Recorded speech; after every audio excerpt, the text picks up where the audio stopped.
I'd like to call the meeting of the Parish Union High District Board of Trustees together at 5:02 p.m. or 4:02 p.m. I'm sorry. First thing on our agenda, we're going to do oath of office for swearing our two new board members. So if I could have you both come down front.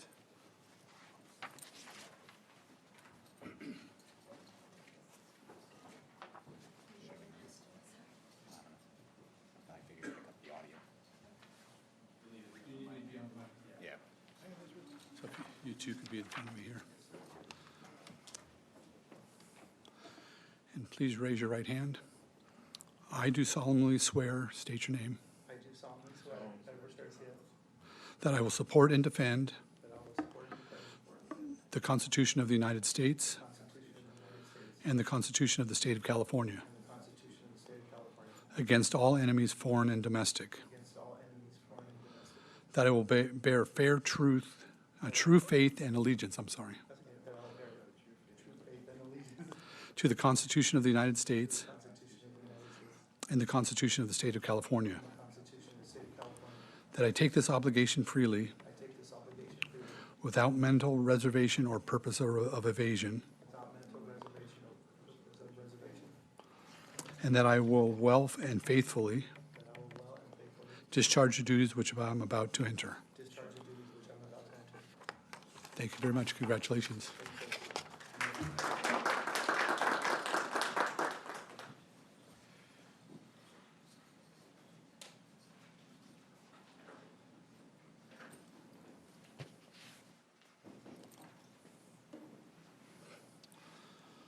So we'll move on to 14.1, 4.1. Invitation to address the Board of Trustees on closed sessions items only. We have no takers on that. So now we're down to 5.1, adjourn to closed session. Do I have a motion? Mr. Garcia? Mr. Campos, second? All those in favor? Well, you can vote on your...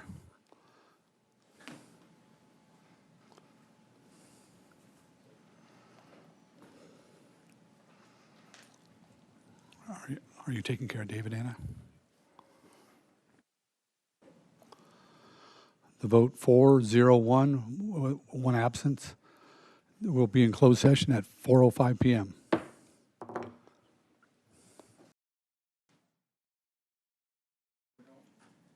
We're going to reconvene in public session the Parish Union High School District Board of Trustees meeting at 5:04 p.m. Would everyone please rise for the Pledge of Allegiance and stay standing for the invocation? Ready? Begin. I pledge allegiance to the flag of the United States of America and to the republic for which it stands, one nation, under God, indivisible, with liberty and justice for all. Mr. Nelson will have the invocation. In case you have not heard, we had a accident with a few of our students from Liberty, in a car accident, one loss of life, and I would like to have a moment of silence for the families affected by that tragedy.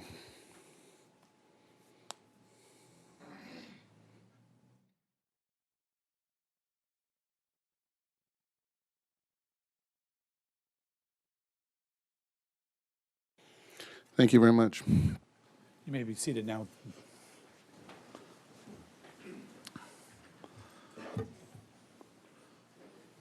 Well, this is the only board meeting during the year that I get to have the gavel, but I'll have to give it up pretty soon here.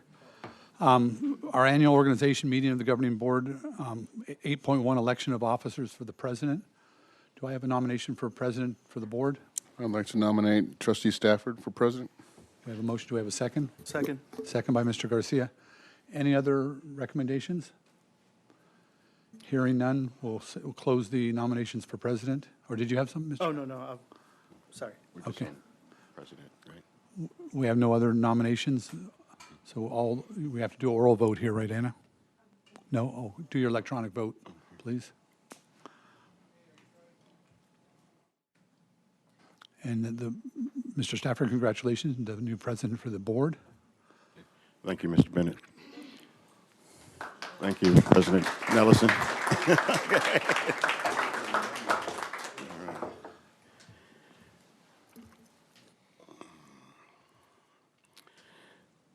So we're going to 8.2, nominations for vice president. Do I have a motion? I'd like to Like- nominate go ahead. trustee Vallejo. Second. Second. Same page. Okay. Do any other nominations? Okay. So let's go ahead and vote.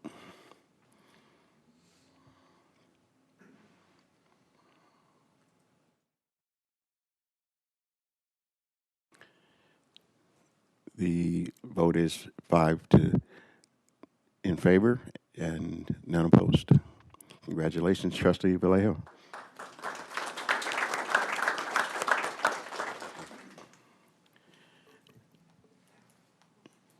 Our next item is 8.3, election of officers for the clerk position.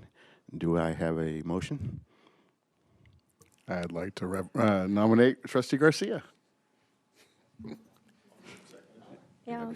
We have a second? Okay. Any other nominations? Okay, so we can go for a vote.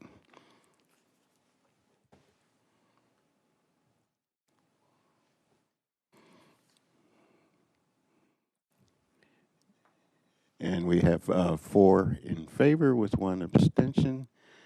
Did you? You can vote for yourself. You can vote for yourself. I thought you just hit the wrong button or something. Okay, so welcome back, Trustee Garcia, and you are now our clerk.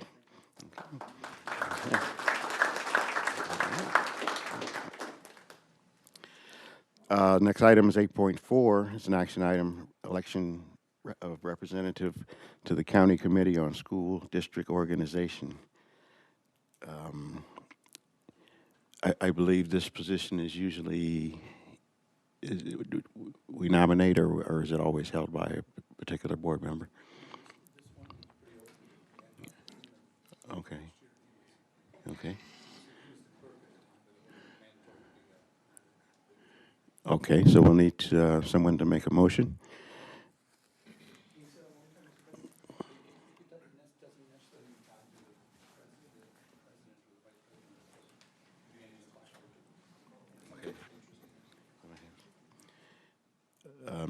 So what we need is a motion and maybe a quick. I'd like to nominate Mr. Campos. I second. Okay, Mr. Campos. So let's take a vote.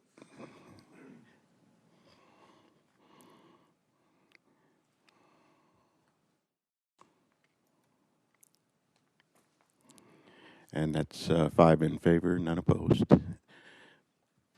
And so now we move to our next item. Oh, I'm thinking we're coming up to this. Okay. Take me a little while to warm up to this. Done it before, but it takes a little while to warm up. So now we're on 8.5, an action item is selection of regular board meetings. The selection of day, time, and location of regular meetings. Attached to this was a PDF with all the proposed dates and times. And so do I have a motion on 8.5? So moved. Second. Okay, any questions or comments? Okay, we can take a vote.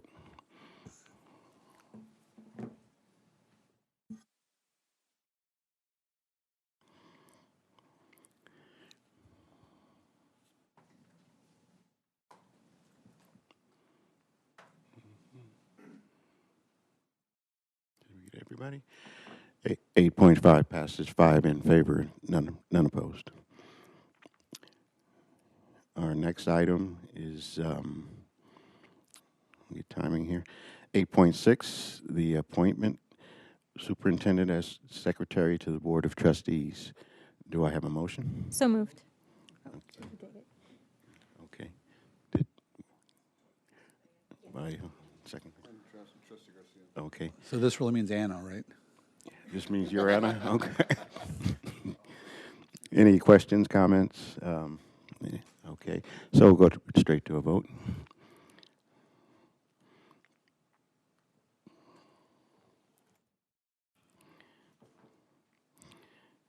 And 8.5 passes 5 in favor, none opposed.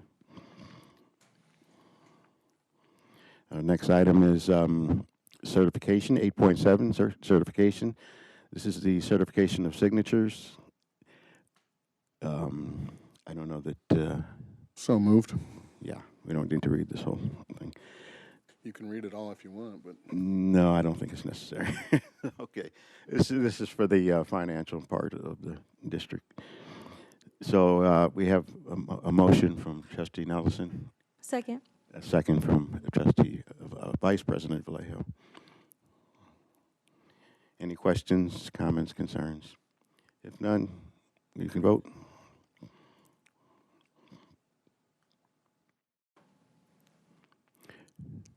(8.7) certification passes 5 in favor with none opposed.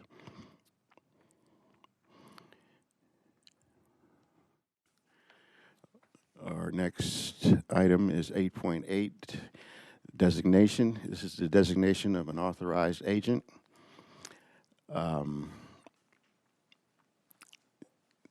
Do we have a motion?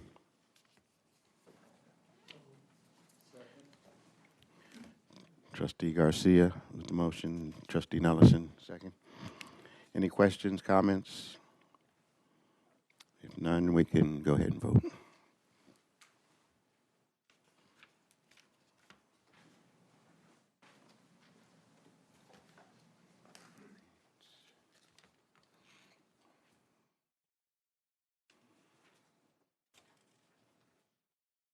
(8.8) designation passes 5 in favor, none opposed.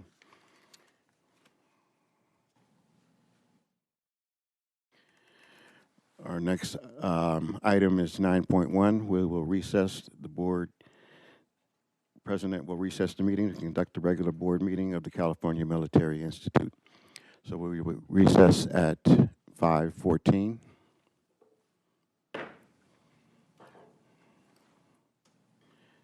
We can move over to CMI.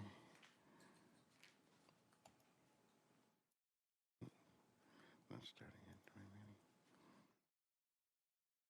Okay.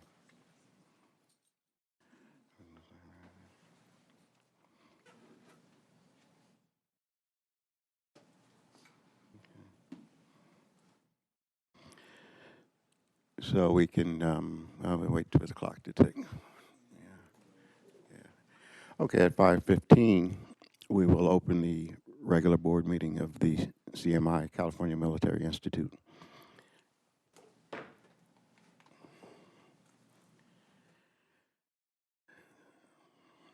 We'll start with an action item, 3.1, revision and adoption, ordering of agenda. Do I have a motion? so moved. Second.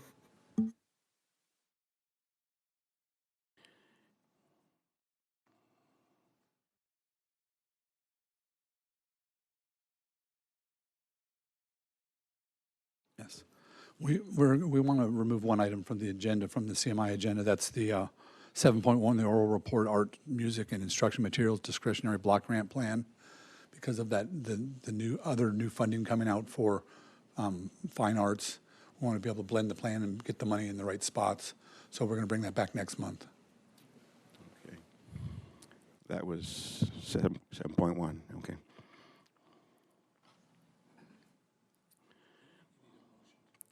So we need a motion to approve that change, that withdrawal, okay. So moved. Trustee Garcia, Trustee Campos, or Clerk Garcia, I'm sorry. If no questions, no further questions, we can vote on that.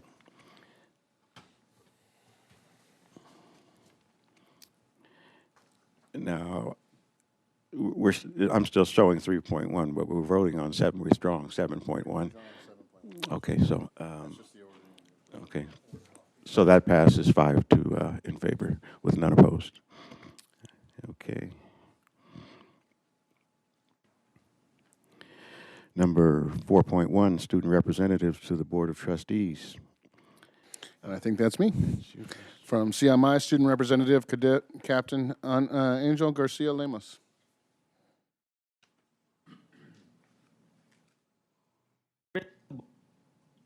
Mr. Bennett, and members of the Cabinet. My name is Cadet Major Angel Garcia, the 9th Brigade Commander, and in this presentation, I'll be discussing all that's been happening here at CMI.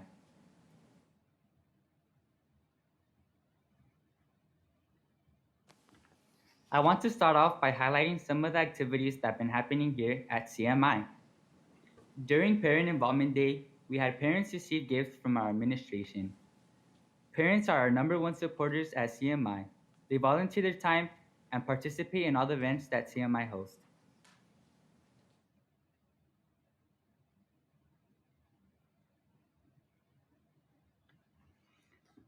In regards to JOTC, these are some photos from our yearly passing review ceremony, which was taking place on November 16th.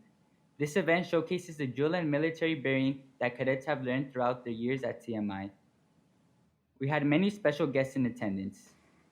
Brigadier General Peter Cross from the Youth and Community Task Force, district officials, members of the Military Advisory Committee, as well as many parents and family.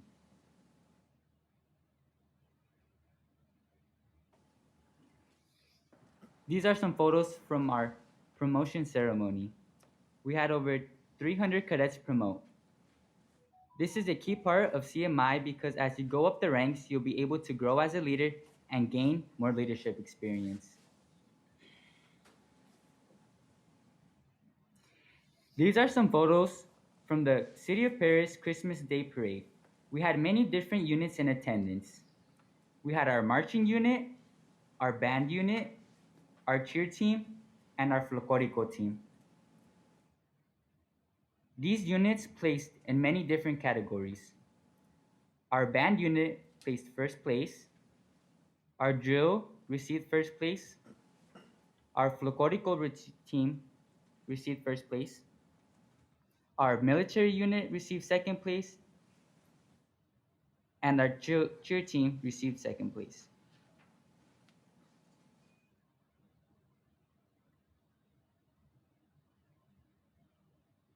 These are some of the upcoming events here at CMI. Non-Commissioned Officer Academy, which will be taking place February 10th through the 12th.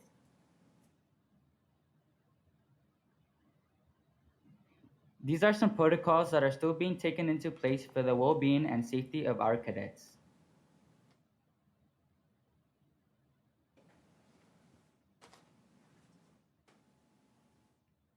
With that, I conclude my presentation on the California Military Institute.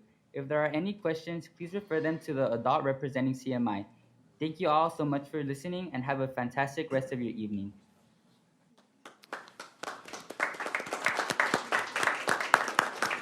Okay, thank you, Captain Angel Garcia Lemus.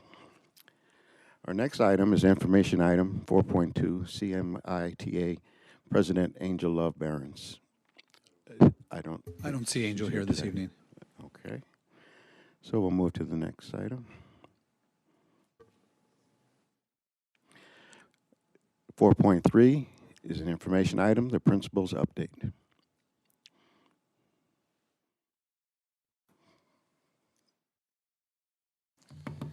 Good evening, President Stafford, board members. Welcome back, Mr. Garcia, and a warm welcome to you, Mr. Campos. Good to see you, Superintendent Bennett, the Cabinet. It's a pleasure to be here this evening. I will be very brief. I wanted to just very briefly share some of the goals that we have been working on in the past semester here at CMI in terms of instruction, community service, and military in particular.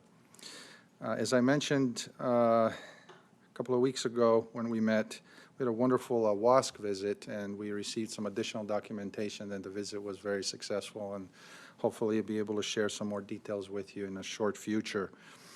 We also had a very successful AVID training with our teachers, and during that particular process, we were able to come to a conclusion that we're very close to reaching that goal that we talked about a couple of years ago, and that's CMI becoming an AVID demonstration school.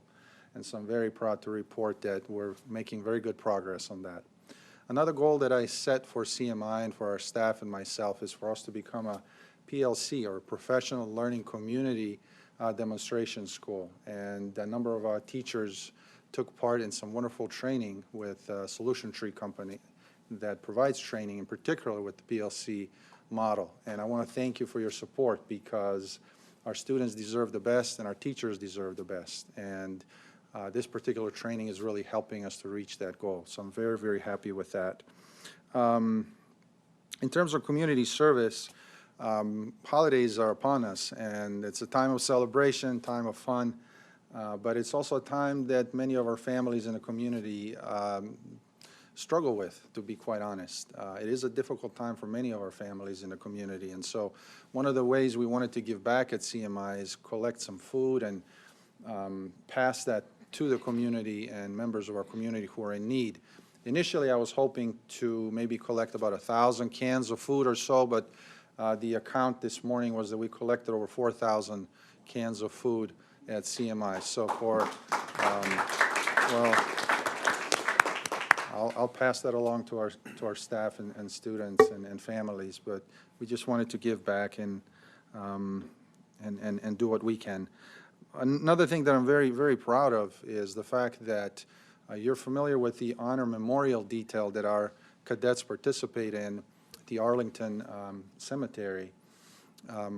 One of the piece of information I received just recently is that our cadets were actually selected to service Gold Star family events. And Gold Star family events are particularly unique in that they are designed to help and serve families who have lost a loved one in combat. And so it's quite an honor for our cadets to receive that, because it's a very prestigious and unique event in and of itself. So our cadets are representing us and serving the community in this new capacity. And finally, what the commander didn't tell you is that he's going to India. He received a scholarship to represent Cadet Corps with other leaders around the world, actually. And so he's trying to make some trip preparations, but he was selected out of a number of different candidates in the entire county, and will be joining other cadet leaders from around the world in India over Christmas break. So we're very proud of him. And the last piece of information is that the 300 number is incorrect.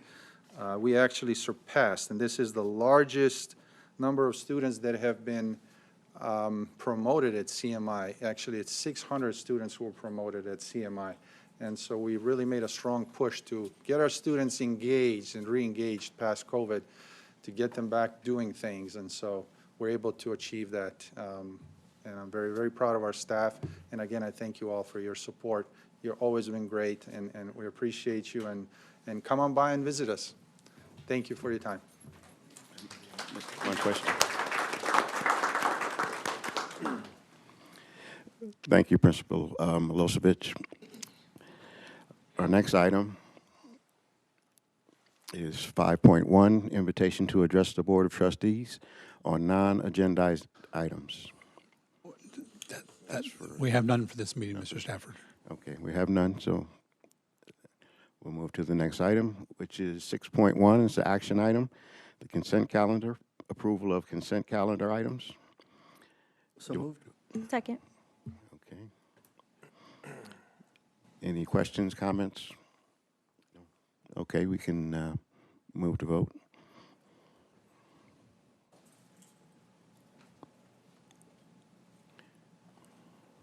The vote is 5 in favor, none opposed. That's approval of consent calendar items. Our next item is information item 7.1. Oh, we pulled that. We Okay. pulled that one. Sorry about that. We'll go to 8.1, which is discipline. This is the November 2022 monthly suspension report. Our next item is an action item, 9.1, personnel. certificated personnel action item. Second. Okay, any questions, comments? We can go and vote.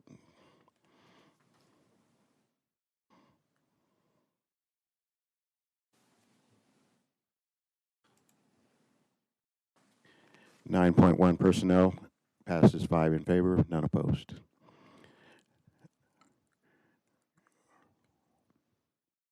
Our next item is 9.2 personnel classified personnel action items. Do I have a motion? So moved. Second. Okay. Any questions, comments? Okay, we can vote electronically.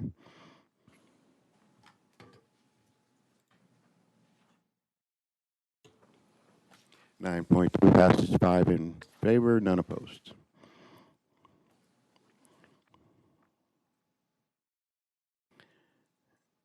Our next item is 10.1, other items by the superintendent. Just one thing, maybe two. I was over CMI when they had their pass and review. Kids did a great job. Seeing them out there marching on the field with doing all their all the different exercises they do during that with the general there, and they did a great job. And seeing them dressed up and doing all that, it's great to see over there. They're awesome with the discipline. And then I did sneak over there one day last week, and I come in the back gate to watch a soccer game, so no one knows I'm there. But then the campus advisors figure it out, and they go tell Milos, and he comes out to see me then. I'm just going to kick back and watch a game for a little while, but the kids are doing a great job over there, and appreciate them and the staff. Okay, thank you, Superintendent Bennett. Our next item is 11.1, other items by the Board of Trustees, and we'll start down the end with our clerk, Trustee Garcia. Please send me some invitations to all your events, please. Thank you. Okay. Trustee Campos. Anything? No. Okay. Ditto with Trustee Garcia. Vallejo. I just wanted to congratulate all the CMI students who won awards for the Christmas parade. I was there. Well, I also worked it, so I had to be there. But it was so great to see them. They were all amazing. They did win in a couple of categories for band and marching unit and drill, I believe. So it was very excited to see them win. And there was a bunch of them in like the whole parade. It was very impressive, and they kept their posture and everything well. Also want to give a shout out to Cheryl Ziska, because she really helps with the students. She knows what to do with them. She always tells them where to go, and they always help out with community service hours for the city, and they do amazing. They always listen. I'm like, I want more of them. But I just like to congratulate CMI on that, because they are really, really great students, and it shows. So thank you. And Trustee Nelson. Thank you, Mr. President. I'd just like to say everybody have a happy and safe holiday season, because I just wanted everybody to come back ready to go for the new semester and bright-eyed, bushy-tailed. That'll be it for me. Okay, thank you, Trustee Nelson. I'd like to just say two things. I did see your karaoke performance with Mr. Bennett. I watched that whole video. It was very good. You had a good song. You did it your way. So that was good. Mr. Bennett, Yeah, that was a good one. I had one question just to follow up. Did we able to establish the ASB or get something going on the ASB front? You did? Okay. I know that was very important. We heard about that at least a couple of meetings ago, and didn't want anyone to think we forgot about it, and we wanted to make sure that everything was going smooth for you on that. Okay. The situation was rectified. Totally. Okay.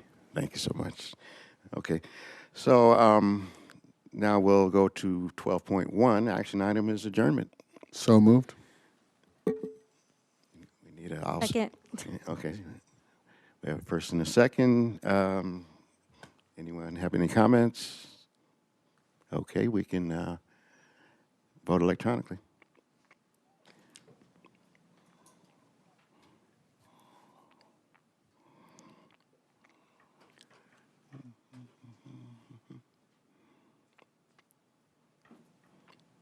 12.1 adjournment of the regular meeting of the California Military Institute for December 14, 2022. It is 5 in favor, none opposed. The meeting is adjourned at 5:32. So we'll cross back over to our regular district board meeting. And let's see.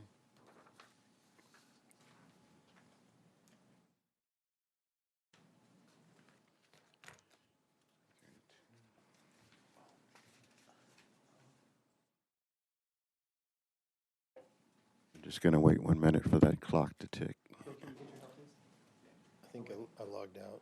Never mind, Oh. never mind. I'm back in.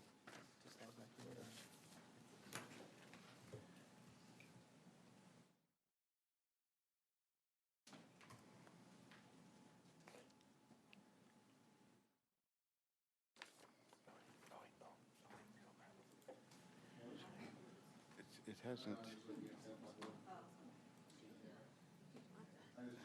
Can- Is everyone in, Anna? Okay. Okay.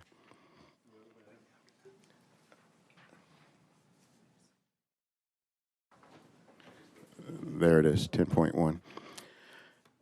Okay, we're going to restart the regular board meeting for the Paris Union High School District at 5:33 p.m.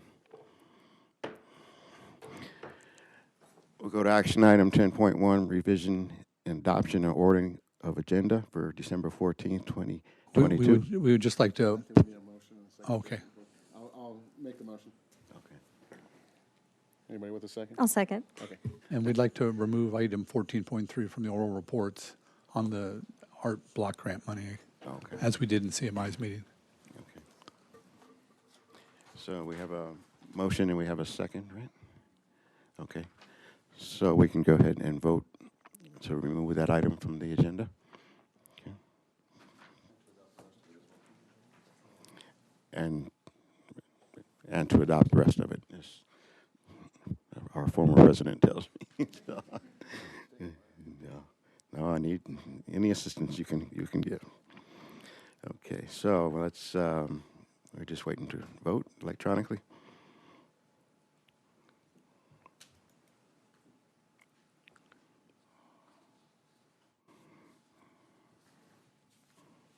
Hmm.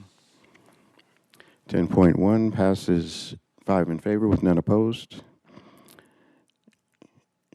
And we can move to the next item. The next item is information item 11.1, report out of closed session. There's no report out of closed session this evening, Mr. Stafford. Okay, thank you, Mr. Bennett.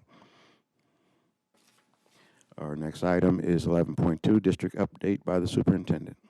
Yeah, we have a few items we're going to go over. I'm going to ask Kirk to come up for the RAVE Awards to present to some of our staff members. Thank you. I'd like to actually invite up 3 of our amazing Paloma Valley staff members. So I'd like to bring up Katie Bradley, Katie Check, and Luciza Felix.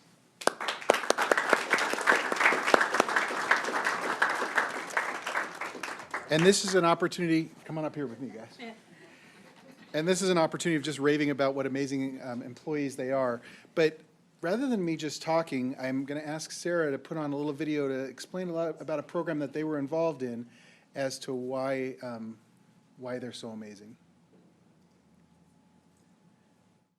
To stay ahead of the career curve. And it's not you need a University of degree Phoenix. With a destination. That's why University of Phoenix. Imagine a generation. A generation that sees us as equal. Imagine a generation of respect. Of acceptance. Of diversity. Of pride. Of inclusion. Of courage. Of strength on the field and off the field. Of friendship. Of unity. A generation that leads. Together. A generation that learns. Together. A generation that plays. Together. A generation of Game changers. This is our generation.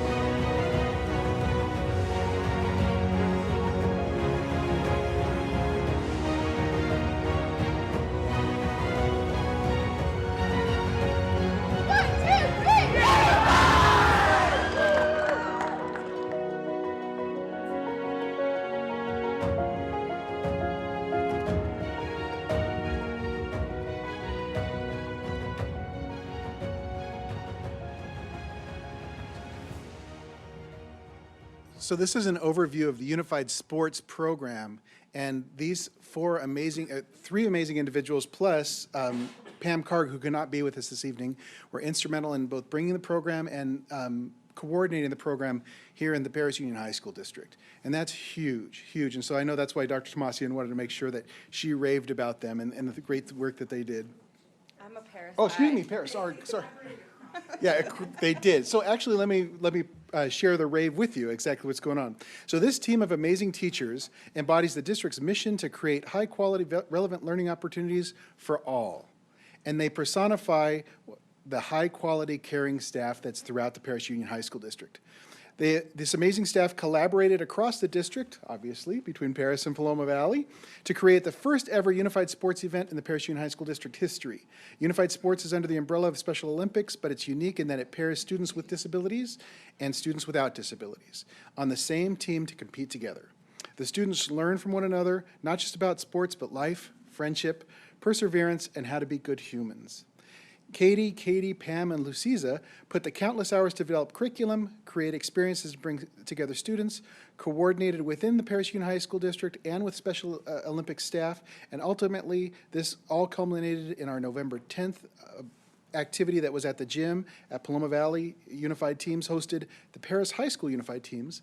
We had over 800 students and family members gathered to watch the matches, cheered on by our Paloma Valley Wildcat Brigade and by both Paloma Valley and Paris High School unified cheer squads. So that's just incredible. In addition to that, the dedication and vision of these amazing staff members ensure that more unified events will take place in PUHSD. Particularly this coming semester at Paris High, we'll be hosting the unified basketball program, and then our plans are underway for a unified bowling in the spring.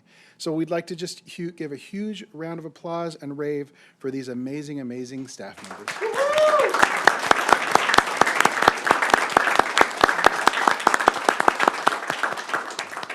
And if we could, we'd also like to get a photo with the board, if the board could come right here, and we'll have you guys right here, and we'll get a photo op together and let everyone know what amazing staff we have here.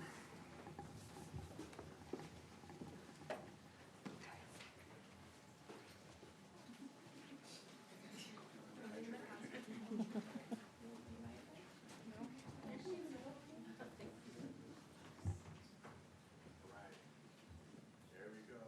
Count three. We got you. Mr. Garcia. 1, 2, 3. One more. 1, 2, 3. Thank you, guys. Thank you. Thank you, ladies.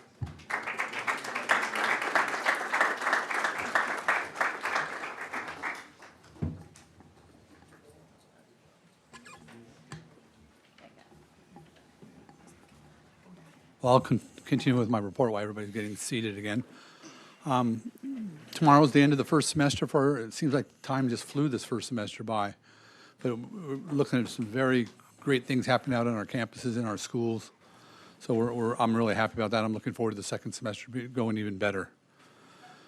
Tomorrow we're getting we do Employees of the Year at each school site, and those people have been recognized at their school site. Tomorrow we're going out to notify the people that won for the district. They were Employees of the Year for the district. I'm not going to. We did present one already, or two here. One of the winners, our Classified Administrator of the Year, is James Heckman from our tech department.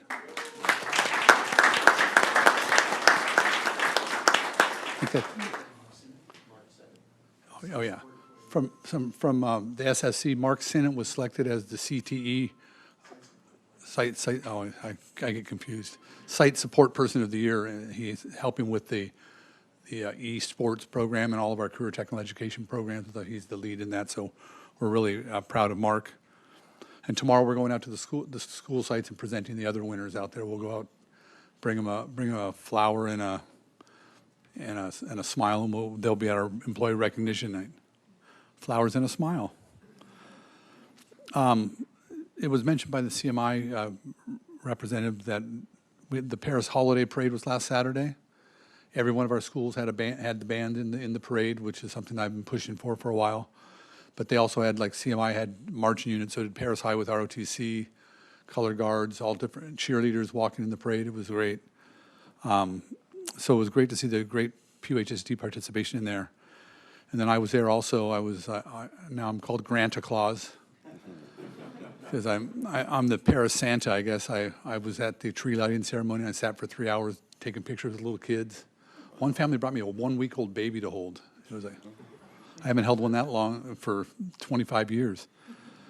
And then I was standing in the parade. They had me in a 1965 Ford Galaxy convertible, bright red.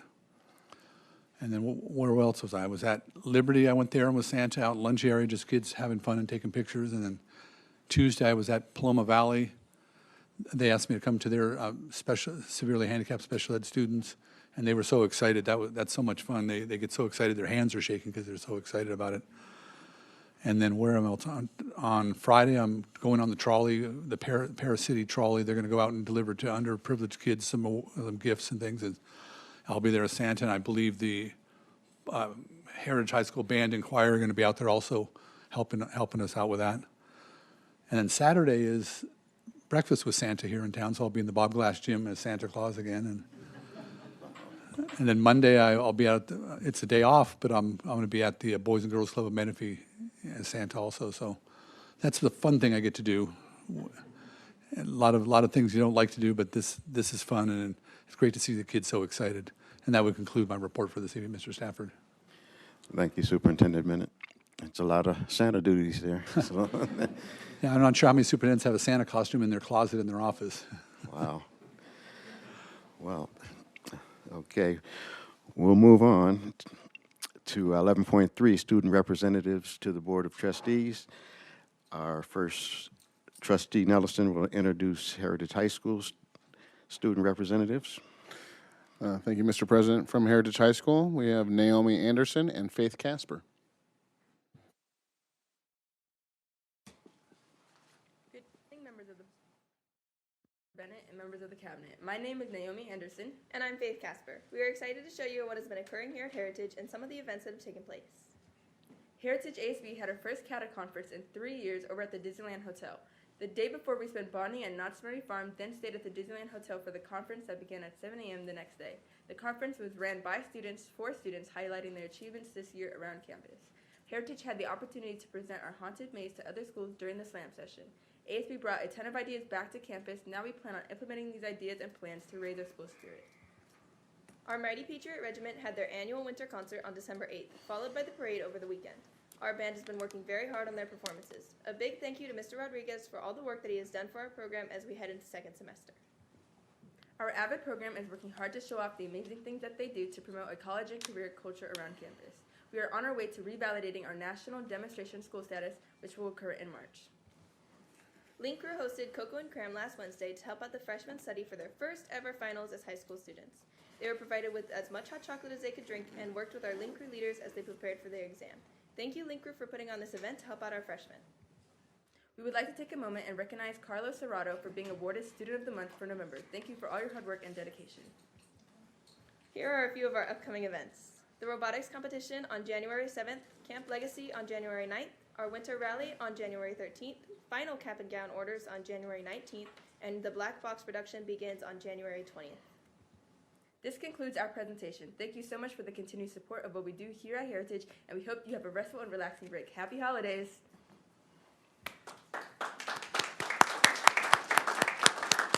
Okay, thank you.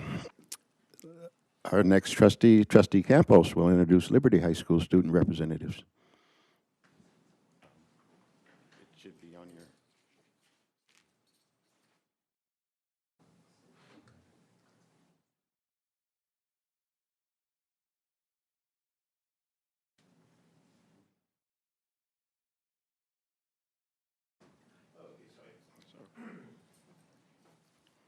I'd like to introduce Cindy Doherty and Cecilia Veramontes from Liberty High School.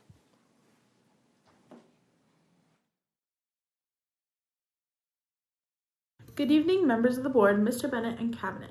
My name's Sydney Doherty. I'm Liberty High School's ASB president. And I'm Cecilia Veramontes. I'm the ASB vice president, and here are some past and upcoming events at Liberty High School. On December 1st, we had our band winter concert. Our beginning band and marching band performed during the winter concert, as well as our jazz, guitar, and choir.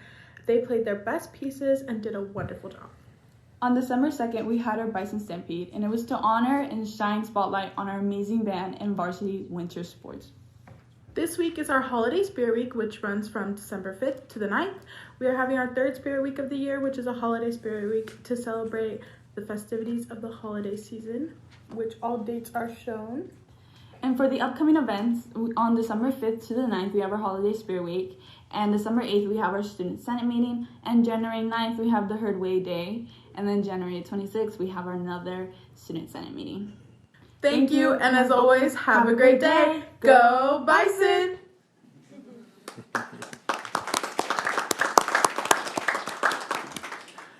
Okay, next is myself, Trustee Stafford. I have Paloma Valley High School student representatives, Megan Mechanique and Cassandra Madrigal.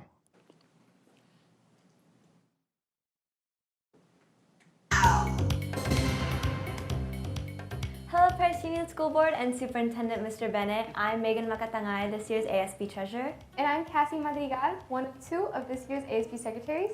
You may be wondering why I'm dressed this way. It is for extra credit for AP Calculus, and I really need that extra credit. Anyways, we're here to update you on what Paloma Valley has been up to recently.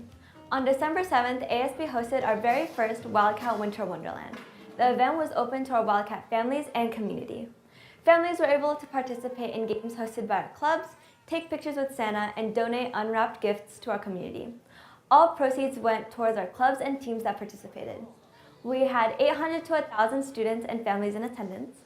All were entertained by performances by our band, choir, Ohana, ASL, dance company, and performers, with appearances by our very own California Fire Department and Menifee Police Department. This week was our Winter Spirit Week. Monday was PJ Day, wear your favorite Christmas pajamas. Tuesday was Holiday Character Day, dress as your favorite winter character. Wednesday was Ugly Sweater Day. Thursday was Holiday Sock Day, show off your favorite holiday socks. Friday was Flannel Day, which is what I'm currently in, wear your favorite flannel. On December 2nd, ASL held their annual winter showcase, where ASL 3 and 4 were able to sign the catchiest Christmas music. This event sold out. On December 9th, our band and choir also held their winter showcase. They did a phenomenal job. Some of our upcoming events include the finals, which take place from the 12th to the 15th.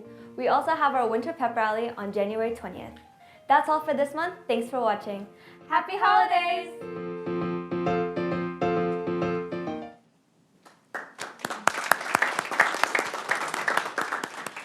Okay, next up we have Trustee Garcia will introduce Paris High School student representatives. Yes, I'd like to introduce Nicole de la Torre Hernandez. Did I say that right? And then also Cassandra Madrigal. Man, I jumped, didn't I? Daisy Sanchez. I apologize from the bottom of my heart.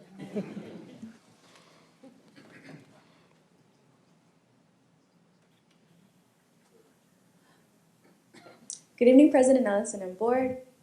Good evening, Superintendent Bennett and cabinet. I'm Nicole. And I'm Daisy. And these are the announcements for the month of November for Paris High. So starting off with November 17th, we had a very eventful day. That was incredibly busy. So during lunch, our ASB sophomores had a little event where they called it Throwback Thursday. So everybody made handprint turkeys on paper plates, and it was kind of like a throwback to elementary. Then after school, it was National Parent Involvement Day that same day. And we stood outside, held signs for the parents, and I will admit a couple of them looked a little bit scared at the amount of kids that was like bum rushing their cars and giving them, what was it? It was ice cream, right? Yeah, it was really good, but they looked kind of afraid. And then later on that evening was our Panther dinner, and I kid you not, it was one of the biggest ones that we've ever had. We had Baile Folclórico perform that day too, and we had our very own little banda kids in the corner. So it was very much embracing Thanksgiving, but also a little Mexican spice. It was really fun. Hold on, guys. We are not done yet. So on Friday, November 18th, we gave out the 45 complete Thanksgiving meals. So thankfully, we had lots of donations. We still have some left over, actually, in our storage room. Kids from FFA or just like around campus were donating like things that families in need would need. So you have canned goods like shampoo, deodorant, toothbrushes, toothpaste. We gave that to our Panther families. Yeah, and then the 55. We gave out 55 toiletry bags, and we were just super excited to be able to help those in need. So all this month of November, we began unified sports. So they had their first volleyball game hosted at Paloma Valley and their first Olympics, which our goal with this is to hopefully one day make it into a league where all schools can participate and it becomes like a normal thing. Just because, well, why shouldn't they? Right. So we have a video for you guys to enjoy, and here it is.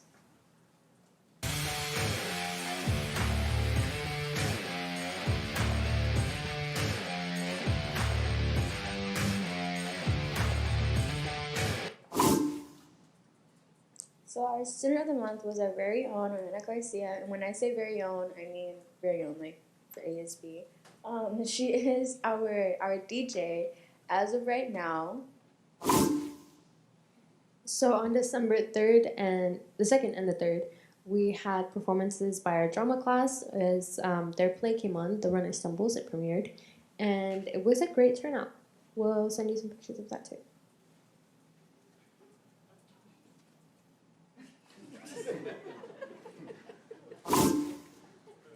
So today, actually, while we're filming this, we're in the middle of our Spirit Week. We'll get to that. So Monday was our character day, which kids came dressed as characters. We'll show you pictures, of course. Tuesday was Crazy Sock or Ugly Christmas Sweater. I wore my Family Guy socks that had Brian and Stewie. Yes. Then Pajama Day, which my ultimate favorite spirit day of all time. Very comfy. Definitely recommend. It was Sidekick Day, we called it, because we dressed up in our pajamas and brought our sidekick, aka stuffed animal. And then today, now Thursday, is our Throwback Thursday, right? I am in pain because of this hairdo. I don't know how I withstood it as a child. But yeah, and then tomorrow for us is our rally, long-awaited rally. Each class has their own color. So tomorrow is our rally, and because we want every class section to look different, we have our class awards, our different colors. Seniors are white, juniors are purple, sophomores, I believe, are blue, and freshmen are green. That is it for today's visit. We're social, so be social. And we will see you guys next time. Have a good day.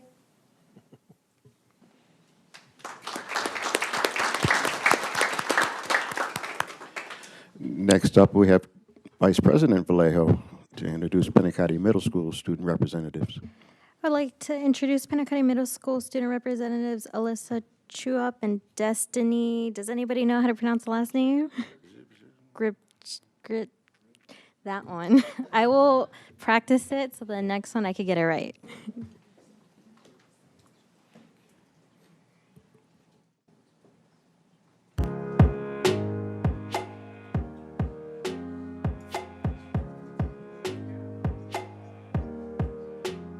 Good evening, Mr. Bennett and the board.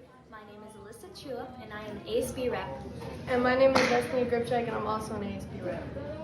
This past Thursday, we've had the Winter Wonderland dance, and as you can PUHSD, we had Spirit Week leading up to it. And the dance was a great turnout, kids had fun, and Mr. Casey also came and was a great DJ. Take a look at some photos.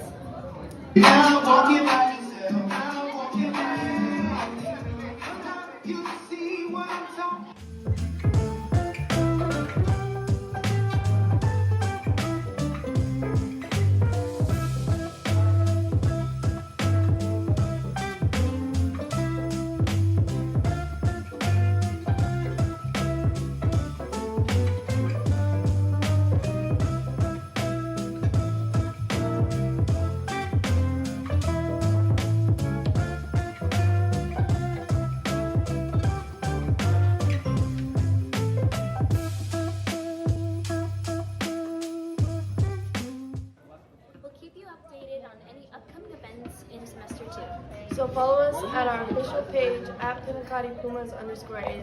Happy holidays.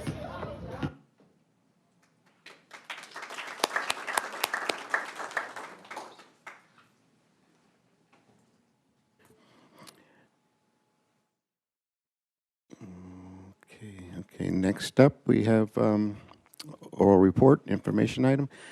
PSEA President Jason Miller.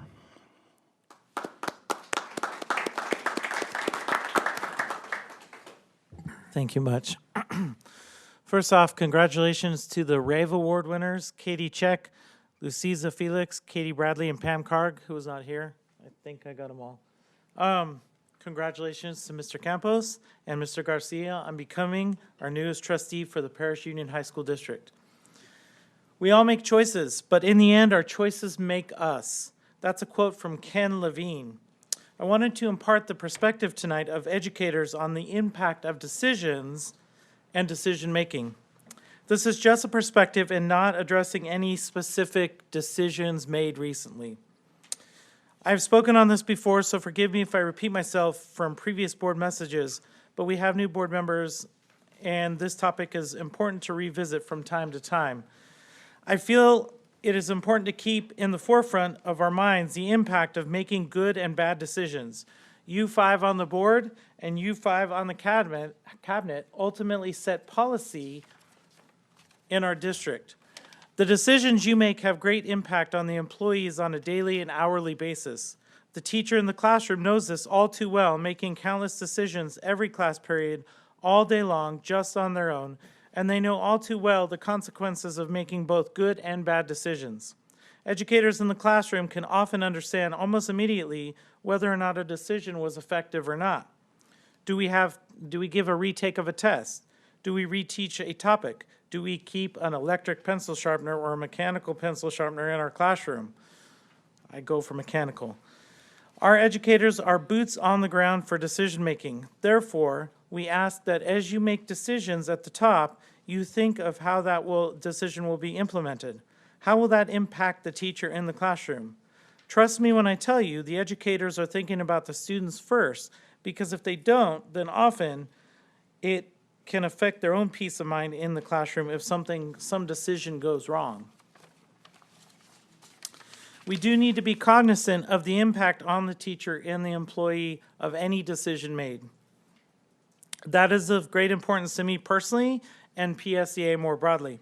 It is also important that there is teacher input as much as possible in decision making, because the teachers are likely to be able to fine-tune the nuts and bolts of a decision with a practical classroom approach. When PSEA approaches a decision that it has to make on behalf of teachers, we generally adopt a perspective of teacher's choice where possible. We want to give the flexibility and breathing room to the teacher as a professional to work out the details in their programs and classes. This is important because we have such variety in our programs and curriculums, which is one of the many reasons I'm proud to work at PUHSD. In general, the district and site administration has honored the idea of good decision-making, teacher's choice, flexibility, and discretion, and we are appreciative of that, especially as seen during the pandemic. PSEA rarely, if ever, adopts policy perspectives on a whim for itself or by one or a couple of individuals. As president, I rarely ever make a snap decision by myself for PSEA, even if I feel that I have that authority. There are not many decisions that need to be made right now in education. So take some time in your decision making, get input, and please continue to make reasonable, smart decisions for all of you as you have for years. Thank you for this time to speak. Thank you. Thank you, Jason Miller. We'll move on to information item 11.5, CSEA President Josh Rushing.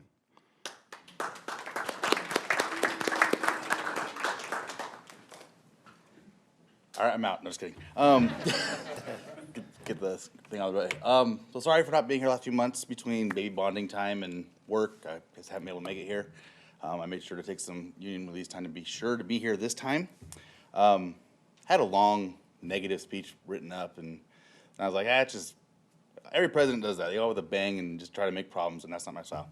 I will say that I'm gonna go against the union grain a little bit. Our cabinet is very supportive over the last 4 years. They're always willing to solve problems together. I don't think I've ever had a problem with any of them that I couldn't solve by a text message or a phone call, even during COVID, which was a fun time in all of our lives. By the way, welcome back. Sorry, bad segue. So for those of you who don't know, this is my last board meeting as CSA president. I've had 4 years to share the concerns of classified employees with you guys. Like I said, I don't think that there's ever been a time where I've had a negative experience. You know, I know there's been times where we've kept each other honest. There's been times where the board, you know, kept the union honest for a couple things. But I do want to say that thank you for all the time you've listened to me. No matter how annoying or complaining it sounds, it's never been my intent. And I do want to say that Mr. Nathaniel Nash right over here to my right will be our new president starting January 1st.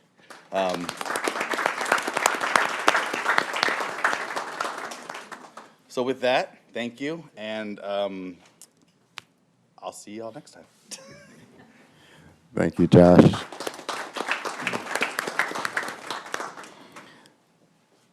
And thank you for your service over the years. Okay, we're going to move on to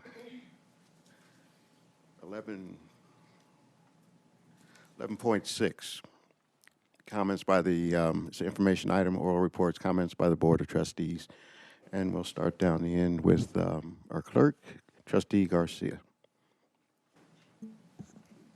Well, first of all, I'd like to thank everybody who did vote for me. Actually, I want to thank you all for being here because it's about dedication, right? And ultimately, the kids are our number one goal. And I want to thank each and, am I not? Okay. Is that better? I'm just kidding. I know we all have a passion for kids. That's why we're here. And I really genuinely appreciate you for everything you all do. I might not know you, but I appreciate you because I know what you do. And I've been with the school system for 22 years, going on right now. But I did want to say a couple of things really quickly. I'm impressed. It's been 2 years since I've been on the board, and a lot of things have changed. I'm watching how these kids are utilizing technology. That's brilliant. It's excellent. The quality of these videos, I'm blown away. I didn't see that 2 years ago. That's amazing. So you guys teaching these kids what you're doing, it's amazing. Joe, I got to go to you because I know you're an IT guy. Whatever you guys are all doing, keep doing it.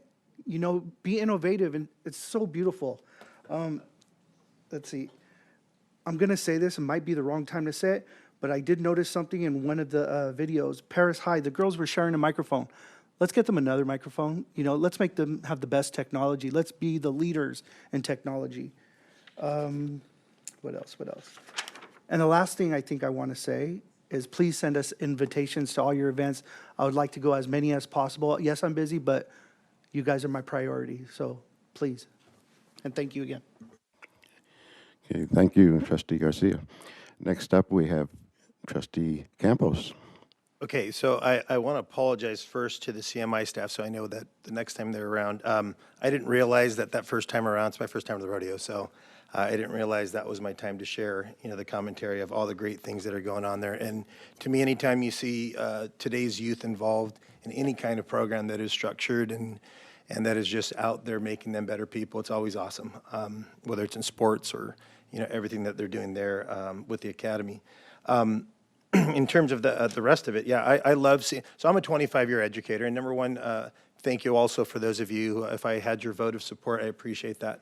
And like Mr. Garcia said, I love youth. I've been a teacher for 25 years. I'm a middle school PE teacher, and so when I saw the recognitions for those programs, it's funny that that those programs are now being done. And I know we've thought about it where I work, and we're looking at the middle school, but it's one of those things that kind of happens organically and naturally. I've got a student right now that she was a 7th grader. She was my student last year, but I have a student who's attached herself to her, and she runs with her and encourages her. And it's just something that I've always done to be inclusive as a PE teacher, middle school PE teacher, to always get those kids involved, because it makes them better humans. It's just they treat them fair. They push them. They know how to push and motivate, unlike some of us adults. We can't do that and reach them. But all the students' productions, they were great. To me, it's always cool to see kids in a different element. In terms of all of you here as parents, community members, staff, thank you for your dedication, because it's different sitting here from behind, is it the dais, as opposed to being out there. And I've been out there and at the podium several times, and I understand it. And it's because of you that the kids are successful, and you guys are their support, which is completely awesome to me. And to PSEA, and CSEA, to Josh and Jason, just so you guys know, I believe in boots on the ground. The bottom line is the working conditions that we have for our staff will trickle down to students. And so when we're overburdened with things that might seem not so important, it kind of takes us away from what we want to do, and that's to educate your children. And so, I want to make sure that we have open communication, because I'd love to hear what's going on. A lot of the times I might hear what they want me to hear, but I'm not hearing what I need to hear. And it's very important that I do that, and that you guys communicate that with me on that, so that I can take that information, figure out a way to resolve it, and hopefully do that quickly. But thank you for your time today. Thank you, Trustee Campos. Next up, we have Trustee Vallejo. Hello. I just wanted to say, since our last board meeting, I did go to the Panthers Thanksgiving on November 17th. So thank you so much for Principal Santos for inviting me. It was a great event. I met new teachers. That was really, really great to see. I saw all of the performances. That was really nice to see. The food was amazing. I really liked that Thanksgiving food. Kind of liked it better than my own, so thank you guys. But that was such an amazing event to see a bunch of students and staff, and it's a great opportunity for me too to go to these schools and also engage with students and staff and teachers, because that's what that's what we all want. We all want to be in there, because we don't visit schools often, but that's what we like to do more of. And I thank all of you guys who have already invited me to a couple of events, and I do want to go for more. I also want to give a special shout out to Heritage High School. I just recently found out that the counseling department, they do give gifts for the foster students there. And to me, I just think that is so amazing. I appreciate all that they do. I did stop by to say hi to them, and they are a great group of amazing staff who really care about children. And to me, that's just amazing, and that goes on for miles for me. And I just really like how they are. They're super, super nice. Almost makes me want to work there. So, but I think that's amazing that that's what they do, and hopefully we can do that more often too. Another thing that I also want to say is thank you so much, Josh Rushing, for being here. It was great to have you here. I like how cool you are, how chill you are, but you also keep it real, and that's also what we need to hear. And congratulations to Mr. Nash. It's great to see more of you, and I hope to just hear more, because that's what we're here for. We want to hear more about the concerns, and also Jason too. I love what you do. I love how thorough you are, because it just makes me know more what more we could do. So the more thorough the better, so then we can understand how you both organizations are, and I really appreciate you guys a lot for that. Other than that, I do want to say, just as a side note, there was, I guess today, like a famous dancer, he did commit suicide, and I do want you all to know mental health is number one. And I know how burnt out we can get every semester and every year. And for teachers and students and staff, it's hard out here. It's really hard out here. Even I'm struggling. But I just want to let you guys all know that you are not alone. If you want someone to talk to, I'm here. Or if you have a support system, please talk, because there are moments where we will get into a dark space and we don't want to be there. And sometimes we feel like we can't get out. But if you just reach out, someone will be there to help you out. And we need to destigmatize mental illness because it's around and it's here. And we have more students and more people who are getting anxiety, who are getting depression. And I'm one of them too, where I didn't even know about these symptoms because I was raised where it's like, oh, that didn't really matter, but it does. And it's increasing. And I just want you all to know that we're all here for you. And please, if you need to take a mental day, please take a mental day because you come first. And that is my report. Thank you. Thank you, Trustee Vallejo. Trustee Nelson. Thank you. Not a whole bunch from me. I would like to, considering this is his last board meeting, I would like to thank Mr. Rushing for coming in on a regular basis and giving us the update for CSEA. It's very, very informative getting the information from the people who are right there in the thick of it, and you know what your constituents are saying to you, and it's good to be able to hear that type of stuff on our end as well. For me, it's just a matter of, I just want to say, everybody stay safe over the holiday season and have fun, and that'll be it for me. Thank you, Trustee Nelson. And for myself, I'd like to wish everyone happy holidays. Enjoy the time off, this recess. I know you really need it. And don't stress over everything. As Trustee Vallejo was saying, these are different times, and we need not to put stress on ourselves over any one issue. Things come and pass, and the wheel keeps turning. So let's enjoy our lives and not be stressed over it, because we can hold that in to ourselves. We've got great students. The schools are coming back really nicely. And to our leaders, our cabinet, and to the board, and to the union presidents, I want to say thank you for your service. It does take a little extra to do this, but you have to want to do it. It's not that's something that it's just going to fall in your pocket. All the support services, the teachers especially, they're on the front lines. Happy holidays. Be nice to somebody, and be careful. Watch out that you don't become depressed or anything. As Trustee Vallejo, she must have read my mind, because I always have issues to deal with. So, but thank you so much, and everyone have a happy holiday. Sure. I apologize. I'm nervous if you haven't noticed. I keep messing up. But Josh, thank you for your service. We appreciate you. Jason, thank you for your service. And how do you pronounce your name again, sir? Nathaniel. I look forward to working with you guys, the union, and I do want to say Merry Christmas, Happy New Year. I'm old school, so I'm not going to say Happy Holidays. So on that note, you all have a great vacation. Okay, thank you, Trustee Garcia. So if anybody doesn't have any further comments from the board, we'll move on. We go to information item 12.1, invitation to address the Board of Trustees on non-agendized items.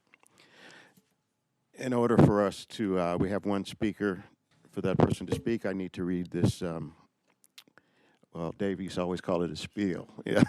So here's the spiel. Individual speakers shall be allowed 3 minutes to address the board on each agenda or non-agenda item. The board shall limit the total time for public input on each item to 20 minutes. With board consent, the president may increase or decrease the time allowed for public presentation depending on the topic and the number of persons wishing to be heard. In addition, the president may take a poll of speakers for or against a particular issue and may ask that the additional person speak only if they have something new to add. And with that, we're going to bring up Erasimo Rodriguez, and the topic is vaping. Vapor, okay. Like vaping, okay. Vapor advocacies. There's no vaping in Visual here. Arts and Performing Arts advocacy. So Okay. thank you very much. It's great to put a face to the name. Good afternoon, great board of PUHSD. My name is Erasmo Rodriguez. I'm the new band director, choir, and jazz director at Heritage High School. I am also an alumnus of PUHSD. I graduated from Paris High School back in 2002. And at the time, I lived in Homeland, so I would have attended Heritage High School at the time. It is so great to be back with a community that gave me so much, and to be able to not only give back to our community, but I hope to not only exceed expectations, but create one of the best music programs, and also sharing the success and advocate for all students district-wide. I've also been involved in music education for over 15 years. I've worked with some of the top music programs in Southern California, and that has led me to some amazing opportunities working in Japan, Mexico, Taiwan, and now back with many professional organizations as adjudicator and leader within, some of our professional activities that we do. The reason I mention this is because our administration at Heritage High School has voiced that they are very impressed with the results they have seen and the progress and growth they have witnessed in such a short amount of time. And I'm so grateful because both our administration and school district have equally been so amazingly supportive to be able to carry out the vision that our new administration has embodied. We are so lucky to have Ms. Chavez at the helm. Thank you. And I'm going to jump real quick because I have about half a time there. My main message is one of gratefulness and teamwork, and that I'm on your side and want to eagerly make one of the best places with great opportunities for music education. And I hope that my expertise and experience brings trust to our relationship, and that with time you can see this as well, these results. The school district has been amazing and welcomed me with open arms, and it's yet a testament to the quality of our community. And our options and future are bright, and we have endless options. Our VAPA teams have discussed possibilities of even holding a district festival, not only for music, for jazz, for vocal, and even arts in general as well. So I hope we can invite you in the near future to our very first music district festival. As I said, I'm on your side, and I know the work that it takes to manage such a great district. I hope that my comments are educational and informative, as it is our job to not only educate our students, but our community, and likewise inform you all about the great things that are going on in our schools every day. Our music programs are the face of our schools, and we hope to be at your next events. Please keep us in mind.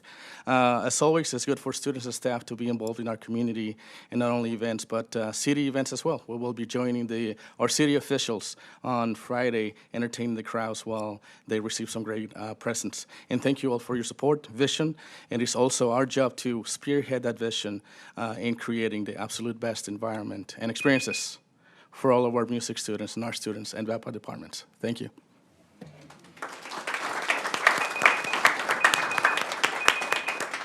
Thank you, Mr. Rodriguez. Okay, next we're going to move to the consent calendar. This is action item 13.1, approval of the consent calendar items. Do I have a motion? So moved. Second.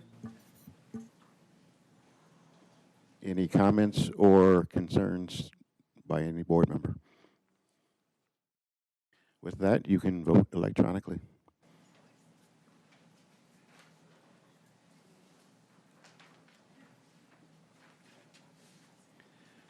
.1 passes 5 in favor, none opposed. Our next item is 14.1, is alternative education update. This is by Lee Alford, principal of Paris Lake Alternative Education. Will provide the Board of Trustees with an update on the alternative education program. Mr. Alford. I got this. All right, here we go. Good evening, everyone. Thank you for letting me present with you this evening, members of Cabinet and Board. Before Mr. Bennett says it, I'm just going to go ahead and say, yes, I do have socks on this evening. I know you like to call me out, sir, on that, any opportunity, so. So I just wanted the opportunity, this is my first time to be able to present to you since I've been principal over at the Alternative Education. And I just knew that once I had the opportunity to stand up here, it was because I felt confident that we have done some things at our campus that I feel really good about that I wanted to share with you. Tonight we have a video that we have put together that I want to share with you that was in a collaboration with Juan Arenbull, who's with us this evening, who's with the Anew Project. And he's been doing some amazing things throughout the district as far as the PDs and the workshops and all these things. And so I got a chance to collaborate with him, and I told him we've really been working hard to change the culture of our school and what we're doing and how we're trying to reach the community and the students. And so he was able to collaborate with us to put together a video that I would like to go ahead and share with you now.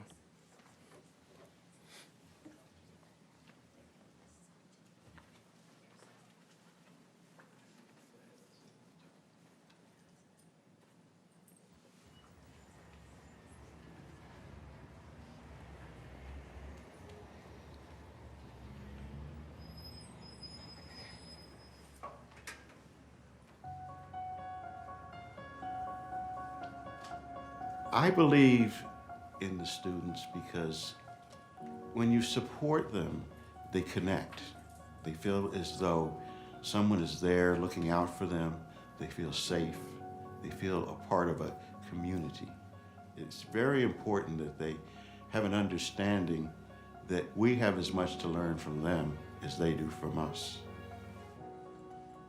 In high school, I wasn't a straight A student. Matter of fact, I was at a continuation school. I have an interesting background because knowing what a lot of our students go through, that was my path. Once I got here, I fell in love with the community. Kind of brought back a lot of memories from my childhood. I grew up in LA, so I went to continuation school myself. So when I got here and I was talking to the children, I was like, oh my God. I'm a firm believer in second chances. I feel like even as adults, we grow up and we need a second chance. So for example, myself, had I not been given a second chance, I would not be a college graduate right now, or I wouldn't have had the chance to even join the military because the very basic requirement is a high school diploma. We have kids here from all kinds of backgrounds, and a lot of them, they're ready to give up, and we're able to turn that around. We want them coming, we want to give them the supports that they need and be able to help them graduate and walk across that stage and hold their heads up high and know that they earned that diploma.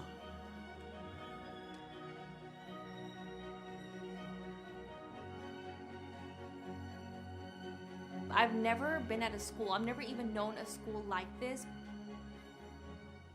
This is where our students are coming and they're defeated. They come to us with very low motivation. They've had people telling them that they're not gonna make it. So them coming here really gives them that second chance. So I started in this community about 6 years ago. I've always just had a passion for youth. Over 20-something years, been working with at-risk youth. My whole mission has been to dream big like I did, you know. I've always knew that if you had support, if you had people that believed in you, you can do whatever you desire to do. We have a special group of students that come here. They've been through some things, but guess what? It's okay, because just like me, just like you, just like so many others, we've been through that, but we were still able to get back on track.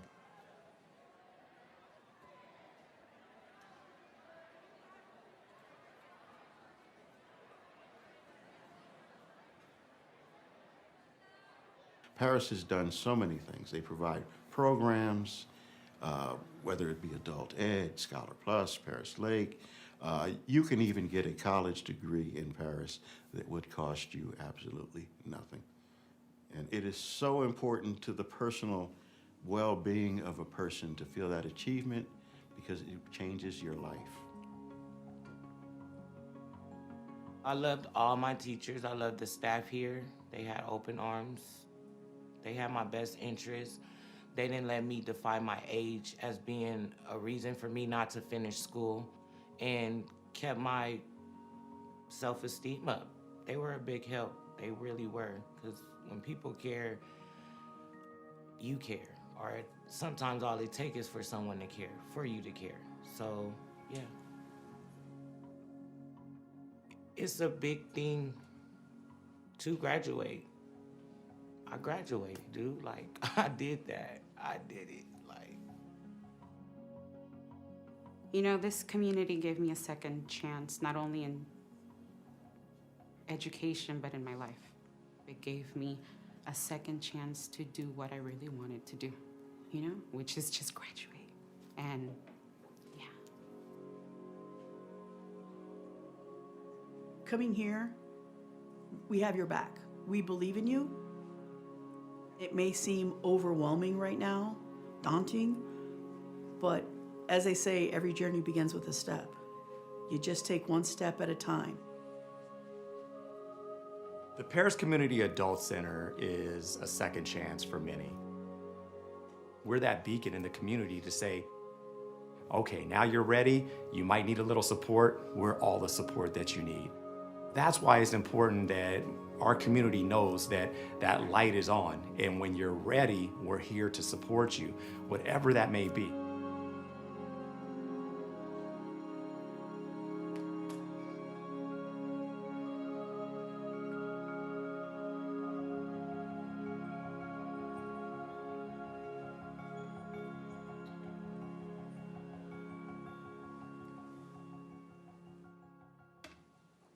So I want to say, President Safford,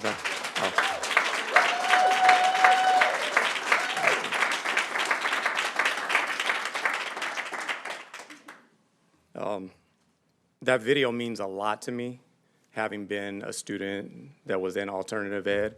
And I always said that if I had the opportunity, I never thought that when I started in education, I was going to be a principal. I never thought I was going to get in administration. But when I did, I always knew that that was going to be my calling. So I want to say a special thank you to Mr. Bennett for giving me that opportunity to be in a place where I can pour my heart out and students are listening, because we have been, I've been where they're at. And so we can have conversations that is moving the culture of what we do.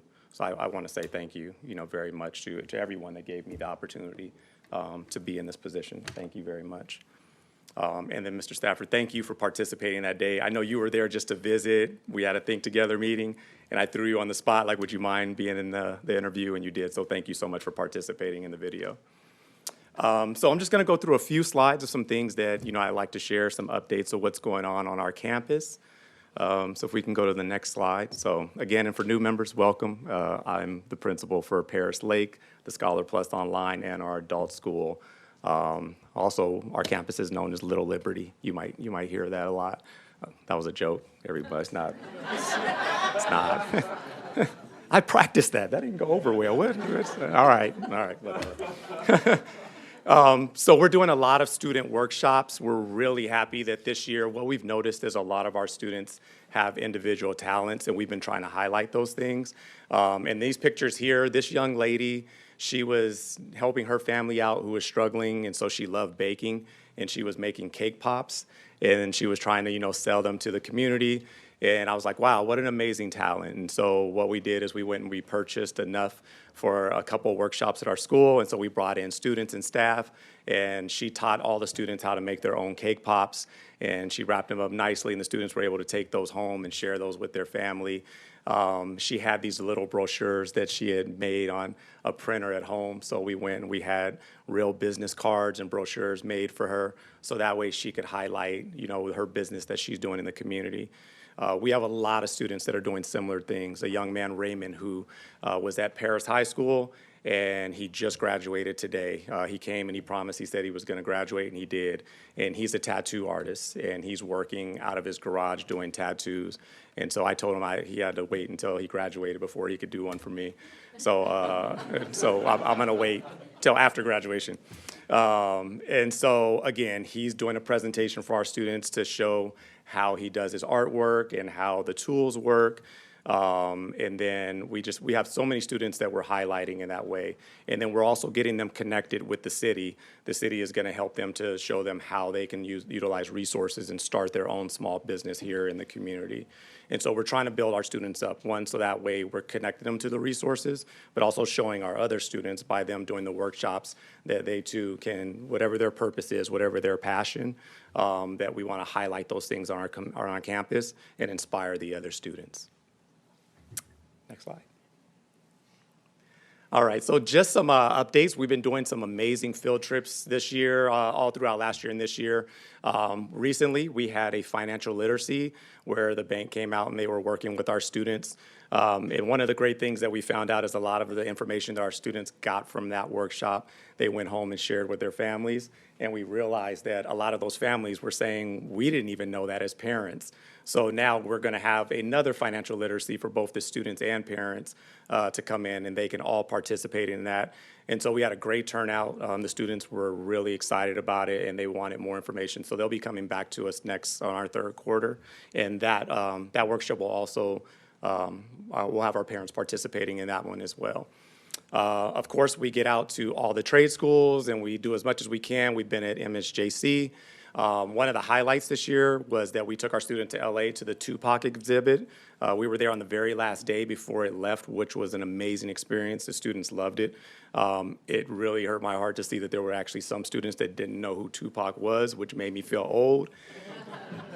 But majority did know, okay? So it was a great experience. And again, we just want to open up those opportunities for students to participate in those things.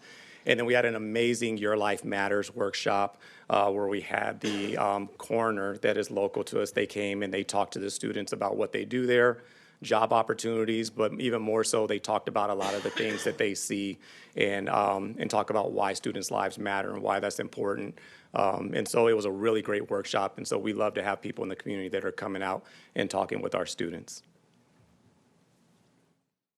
So some partnerships that we're hoping to do, if you're aware or may not be aware, but we do have satellite campuses that are at Paris, at Heritage, and at Paloma. And these are students, for whatever reason, are choosing to stay at their home site to be at a satellite campus of Paris Lake.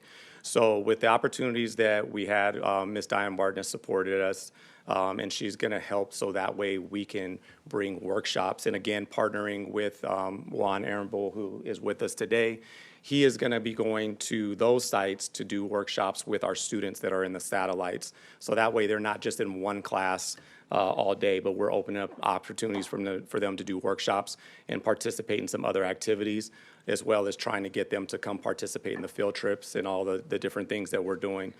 So that way these students have the same opportunities that the ones that are coming on my campus, that they'll also have that opportunity.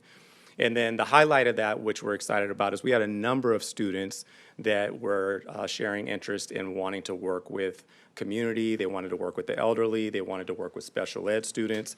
And so I was able to talk with Mr. Al-Zubaydi and asked, did he mind if we partner with the new to come to his campus for the PALS campus? And our leadership team will be trained by a new to come over and do workshops and partner with our special ed students over at PALS. So we'll be bringing our leadership team to those sites to work with the students and expose them to a lot of the great things that we're doing on our campus. And then I'd just like to celebrate our Student of the Month, Mr. Christopher Reed. And even more so, I wanted to be able to share with everybody, especially during this time in the holidays.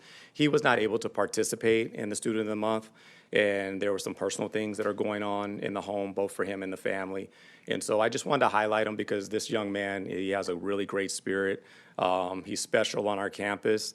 But just as a reminder to everyone in the room that even during these times and even during something as special as a SOAR, or not SOAR Awards, but excuse me, the Student of the Month Awards, that even in the light of a celebration, which should be something great for the family to participate in, that some people are going through some things that they just can't participate in, or they can't see beyond that, even for the celebration of that moment. And so for Christopher and his family, they're going through a lot right now, and our hearts and prayers go out to him. And we just want to celebrate him for receiving that award. And we hope that him and his family are doing well during the holidays, and we're going to continue to support them. And then our National Parent Involvement Day, we're excited about this because we are seeing an increase in our parent participation on our site. Again, we know that we have a lot of transient students that are coming to us and then they return back to their high school or they graduate early. So it's really nice to see that we do have a steady group of parents that are participating in our Coffee with the Principal. They're participating on any activities that we have on campus or anything that we have online. So it's really nice to see them participating. This was just a really great activity day. One of our parents took off work to participate that morning.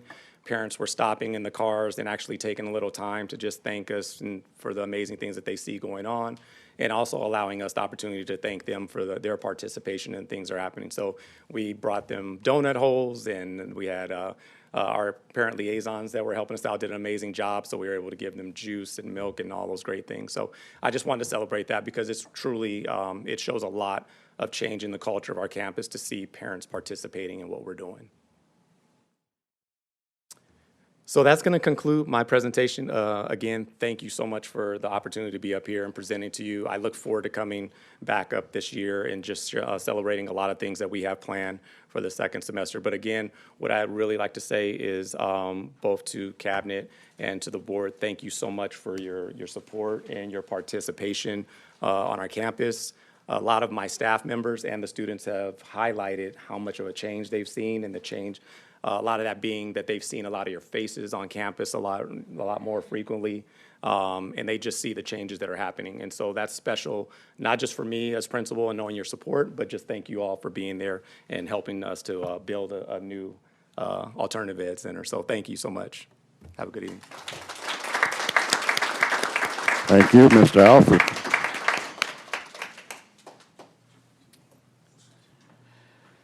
So we'll move to our next item, 14.2, which is discipline and multi-tiered, I guess I need these, discipline and multi-tiered system of support update. This will be by Dr. Pauline Garcia, Director of Pupil Services, Mr. Emil Albazadi, Director of Special Education, and Mrs. Shaquan Jones, Educational Services Coordinator, will present the board with a discipline and MTSS update.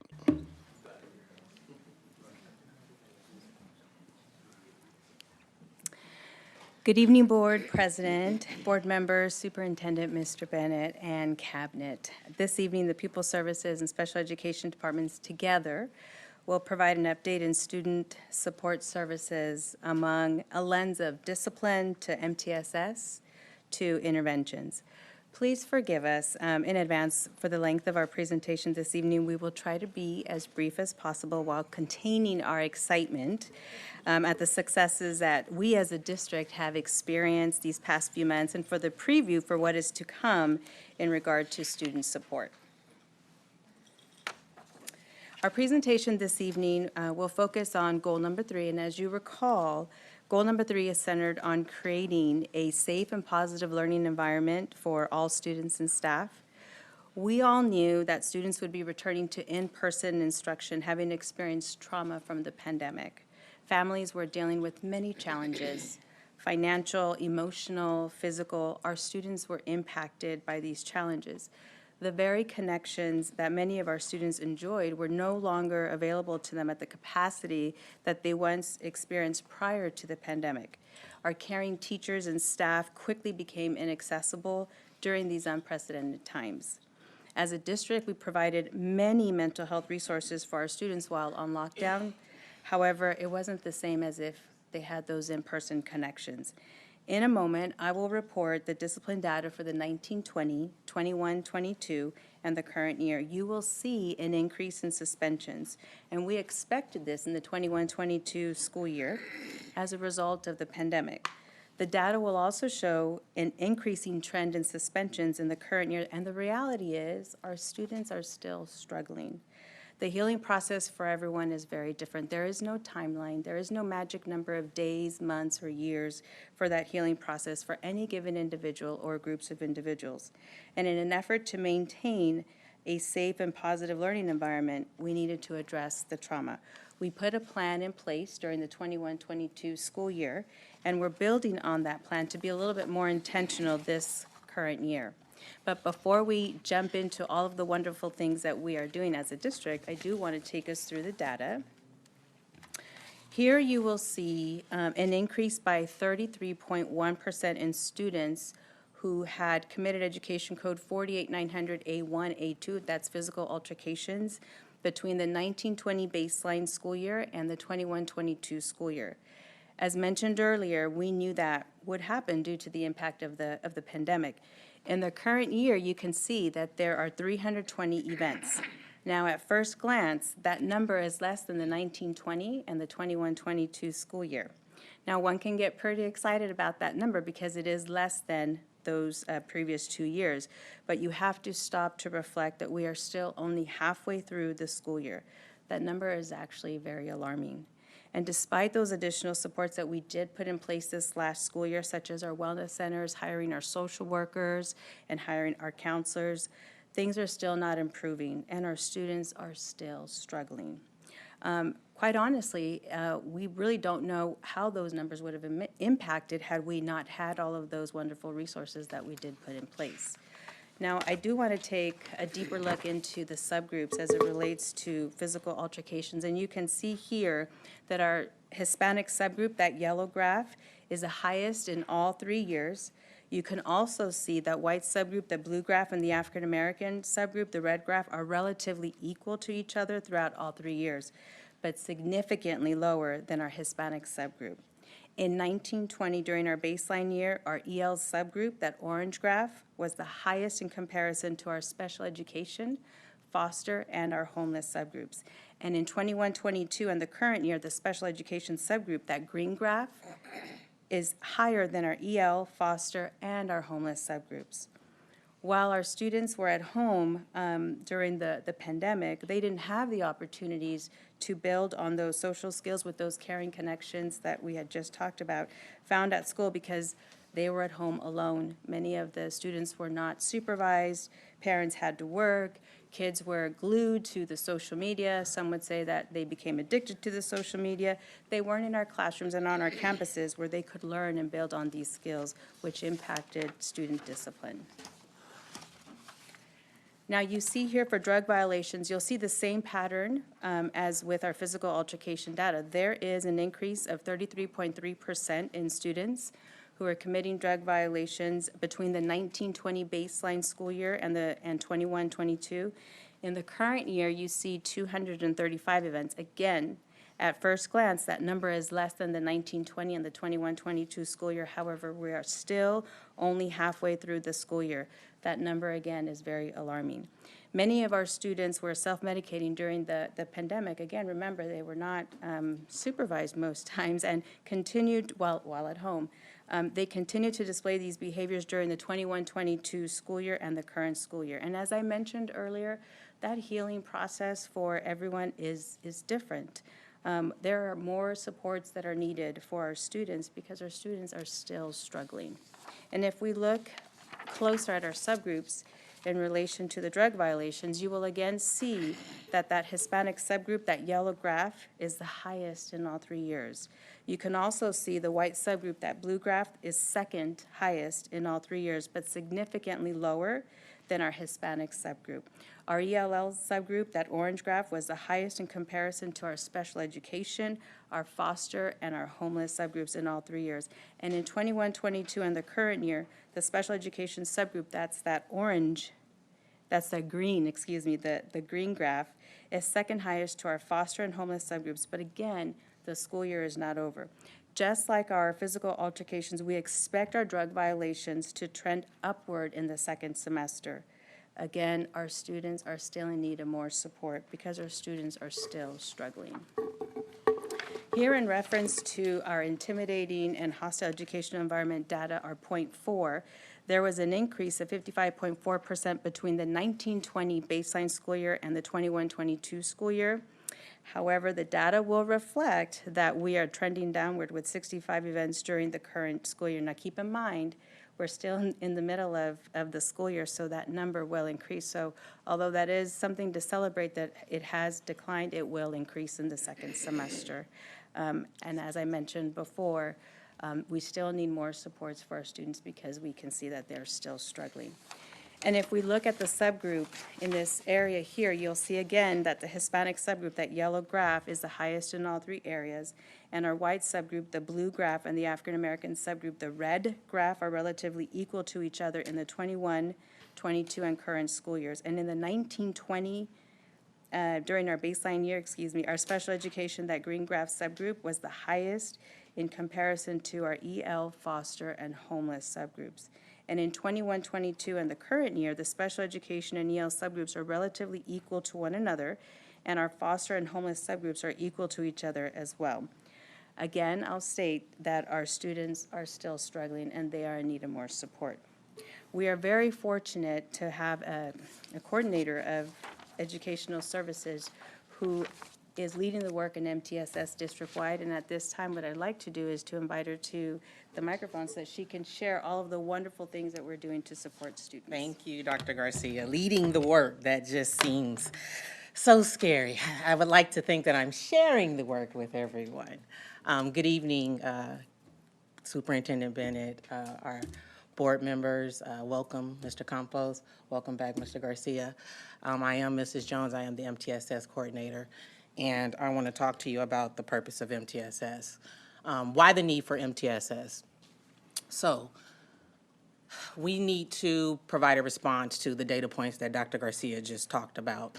And it has to be something different from suspension. Or shall I say suspension only? I think we really want to lean on the idea that suspension works to change behavior, because it did at one point. Think about when we were in school, right?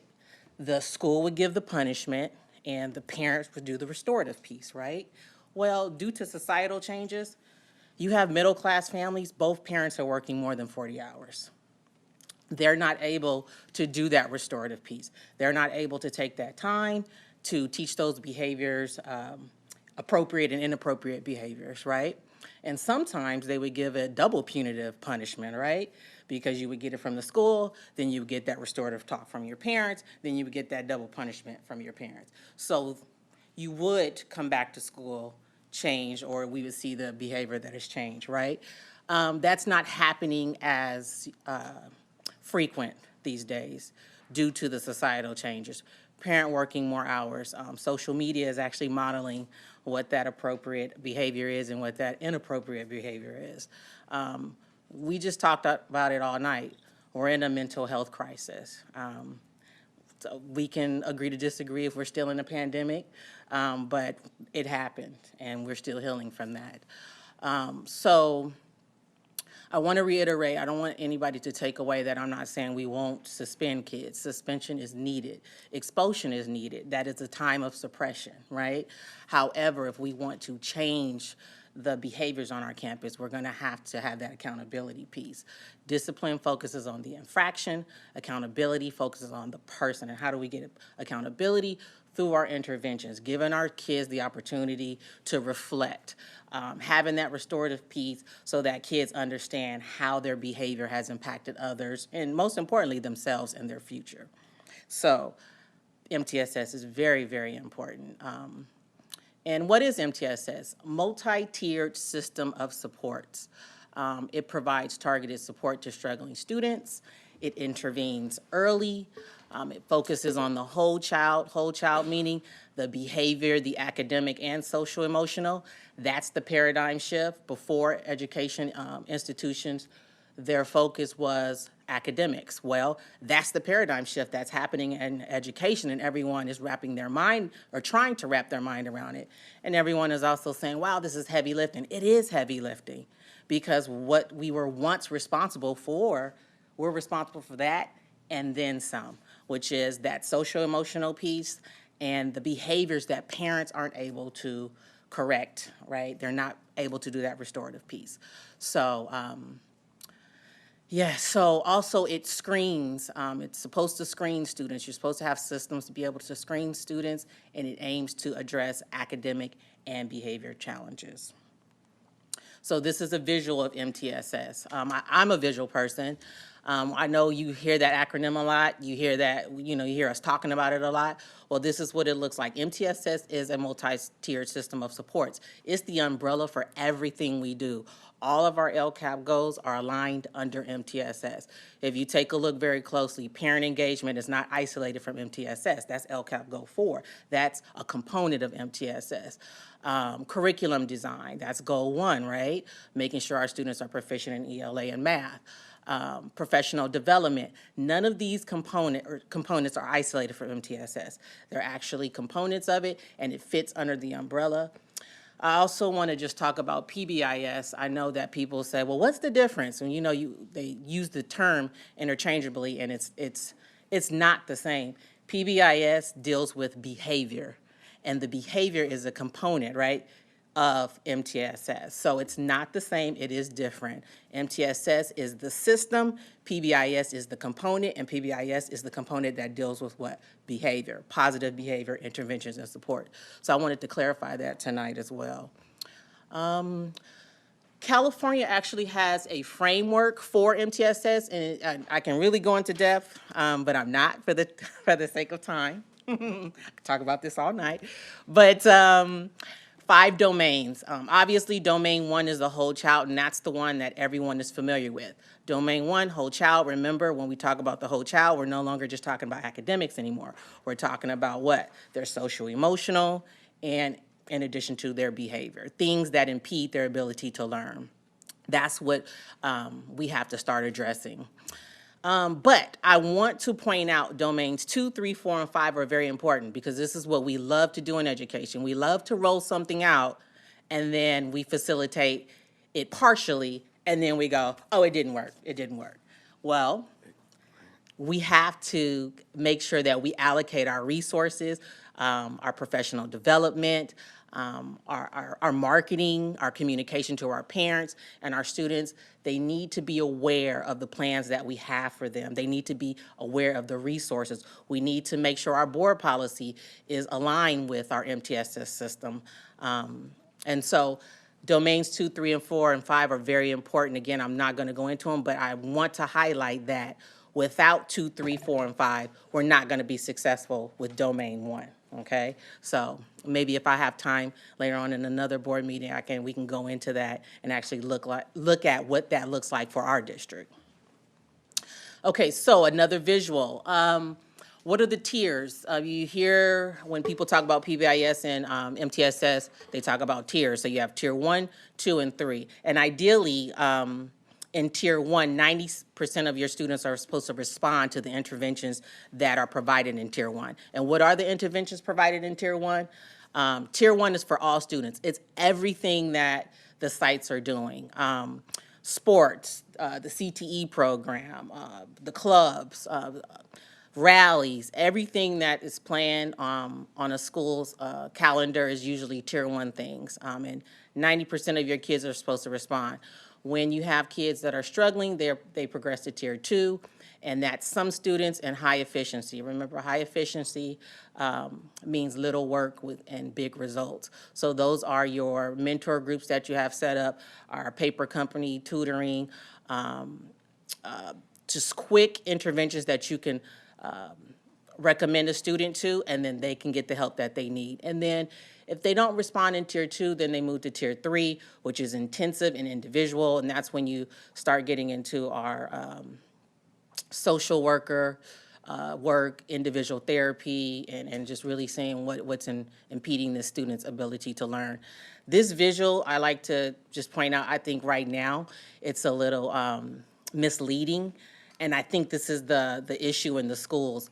90% of the kids are not responding, and so there's more kids in tier 2 and tier 3, and that's why I feel like the sites are feeling just really not overworked, but just it can become cumbersome when you have more kids in tier 2 and tier 3, because that's more individual intervention work that you have to do, and somebody has to do that work.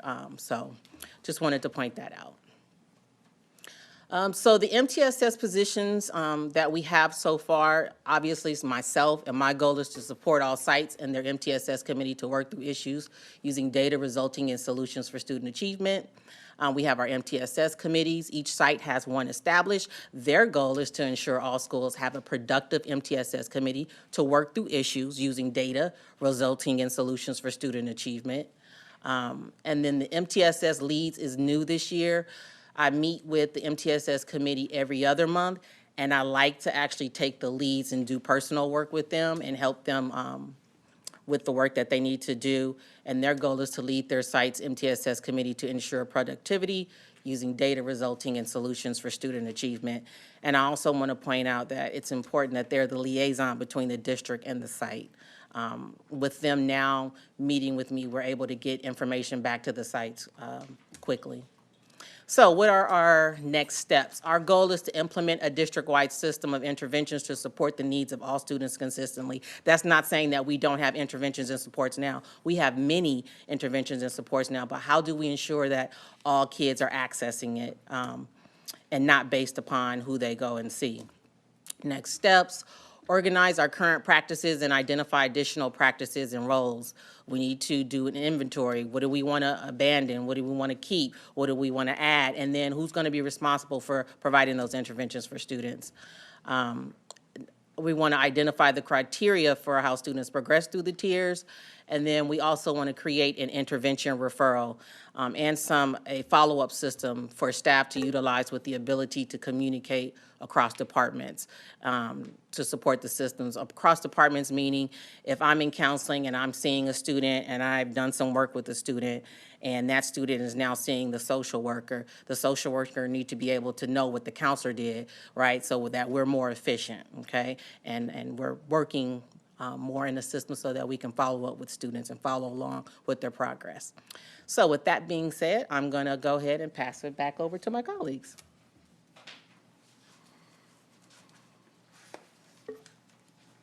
So we just wanted to take a moment to thank the board. You had approved the creation of our wellness centers. Today we have 7 wellness centers within our district. You also approved, as the board, you had approved our social workers, our social worker interns, and our wellness center counselors. So thank you very much for supporting and believing in our vision. And at this time, I'm going to hand it over to my colleague. So I'm going to just jump in and share about all the wonderful things that are coming up next. We heard a lot about discipline, the concerns with discipline. I felt like we just kind of threw all this information at you and said, okay, thank you for everything, right? And here are the concerns that we have, here are the problems, but yet here's some things and solutions that we want to address. Board certified behavioral analysts. We want to bring people on board that understand behavior to its root content. Research tells us very clearly there are 4 functions of behavior. Any behavior we engage in, there are 4 functions: sensory, attention, avoidance, and tangibles.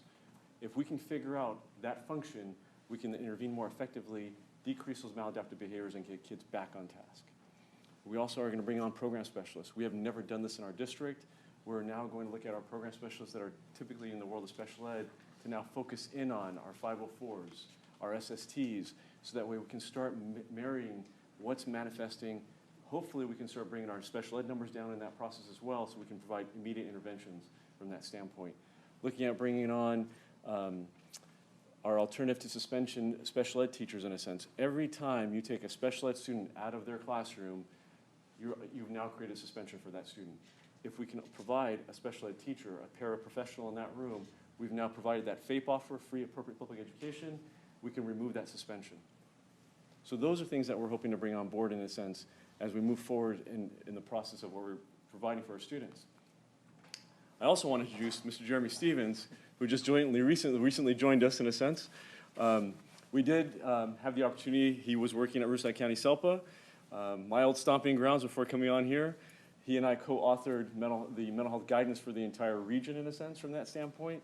And so I'm going to give it to Jeremy. I can sit here for hours and talk about all the great things Jeremy has done, but for the interest in time, I'm going to let him go. Thanks so much. And it's It's a privilege to be here. I'm honored to be here today, just speaking before you. Just a couple things. Multidisciplinary teams of educators matter. Evidence-based practices matter, right? It takes a village, it takes a team to support students. As we were kind of talking about, some of the challenges that the youth have faced over the last few years, our former California Surgeon General, Dr. Nadine Burke-Harris, came up alongside the American Academy of Pediatrics to acknowledge in this advisory that we're in this kind of state of crisis when it comes to youth mental health. Okay, and so she's painted a very clear picture, also did a lot of great work on adverse childhood experiences, kind of highlighting what's the roadmap to resilience for students, right? So a lot of great work there. And of course, building student resilience and trust by educators. Those are two key components, right, when we move forward in providing support for students. And then I wanted to highlight Josh Shipp, and he's a former foster youth, but a nationally known speaker. And his most powerful message is that every kid is one caring adult away from being a success story. Every kid is one caring adult away from being a success story. And I kind of look around the room because I know there's fellow educators in the room here. I had an opportunity to show up on Liberty's campus, Liberty High School campus on Monday, and supported the team for the student who had died. And so during one of the groups, I do want to share this. We talked with the students about who is that caring adult for you. And so one by one, they started naming coaches, teachers, paraeducators. And it was just amazing that they had someone to turn to when they were having a difficult time. So just want to highlight that. I also want to share, coming from the county, I've been able to look at mental health programs from Banning to Beaumont to Desert Sands to Palm Springs to Murrieta. And there's a lot of great programs out there. But after kind of looking at what's going on here in Paris, I'm noticing that there's something unique happening, there's innovation, and there's just something special happening here for students, and I'm really excited to be a part of it. So thank you guys. That being said, the one thing I forgot to mention also is that we're also bringing on board certified drug and alcohol counselors. That's going to be a huge step in intervening for our students that are really struggling in terms of addictions to any kind of drug from that standpoint. From there, I believe we're going to introduce Portia to come talk.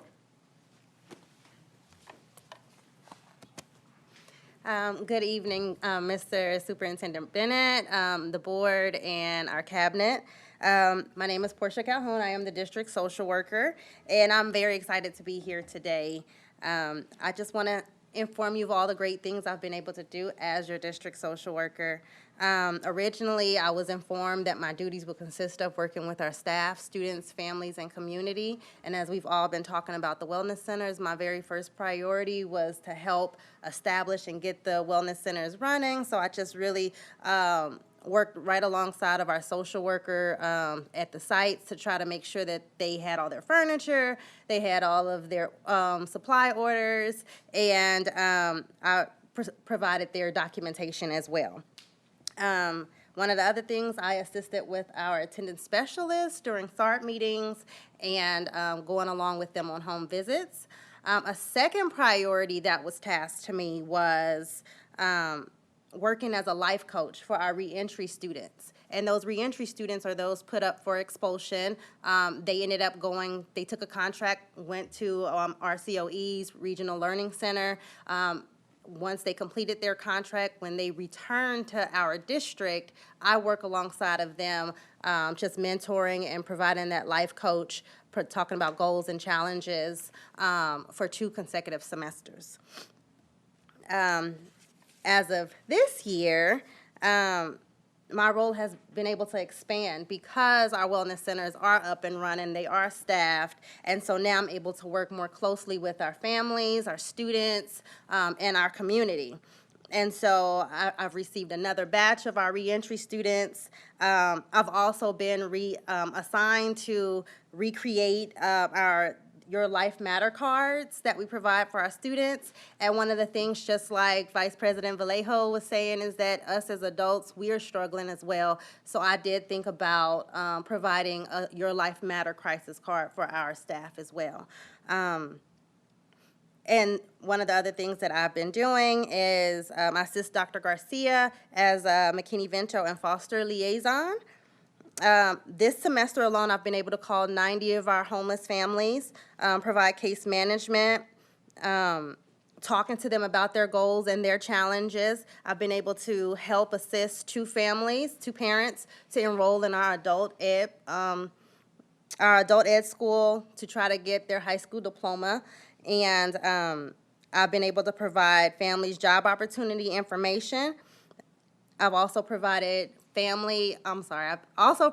food, clothing, and gas gift cards to our families. There was a family recently that lost their parent, and an outside resource donated a Christmas tree. And we just were able to provide that family something special during this very challenging holiday. And also, I've been able to provide 13 families with 13 blankets for families living in RVs and trailers. I have also networked with multiple outside community resources, legal services, colleges, WIA, Rite Aid, Sheriff Department, RCOE, Safe Families, Paris, Meade Family Valley Resource Center. They've also been very helpful. What's coming up is, in the near future, we would like to be more intentional as far as establishing our foster team for each site and create a calendar of like birthday celebrations, events, and field trips. I've already stated that I'm working with fosters, homeless, and reentry students, but I'm also being tasked with monitoring and mentoring students returning from juvenile hall. And also students that are pregnant or also returning from maternity, just to try to make sure that they are getting the services that they need. I would also love to create a family resource center where we're able to provide food for our families monthly and be able to have access of clothing and supplies for our families throughout our community. I also pretty much within the case management, hold their hands as they try to enroll with CalWorks, CalFresh, housing, employment, legal aid. If I cannot assist, I will definitely make sure I give the warm handoff to the right person. Our next semester big projects, we want to still be more intentional with our fosters and our homeless, so we're going to provide donated prom dresses and tuxedos for our 12th grade fosters and homeless students, provide a laptop to all graduating foster and homeless students. We're going to have our first annual Prom Day Palooza, where they're going to get free haircuts and hairstyles the day of prom. And then we're going to try to put on a May Mental Health Week, which is going to be 5 days. Our social workers at our sites will put on each day some type of activity of mental health. And then the last day, we're going to have a district-wide event where we're going to have a lot of vendors coming in to provide supports. So I thank all of you for providing me the opportunity to grow and expand and continue to help our students and families. Thank you so very much for your time.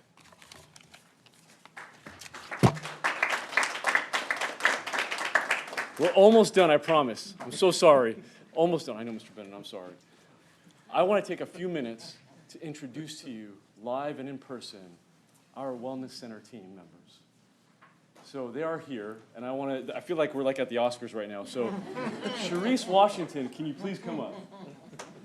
Come on up. Denise Lopez, where are you, Denise? Come on up, Denise. So these are our Heritage High School team. At Liberty High School is Sylvia. Are you there, Sylvia? Where are you at? Come on up, please. Come on up. Jesus, where are you at, Jesus? Come on up, please. At Paloma Valley High School is Maria. Where's Maria at? Come on up, Maria, please. Alma, are you here? No. There she is. No?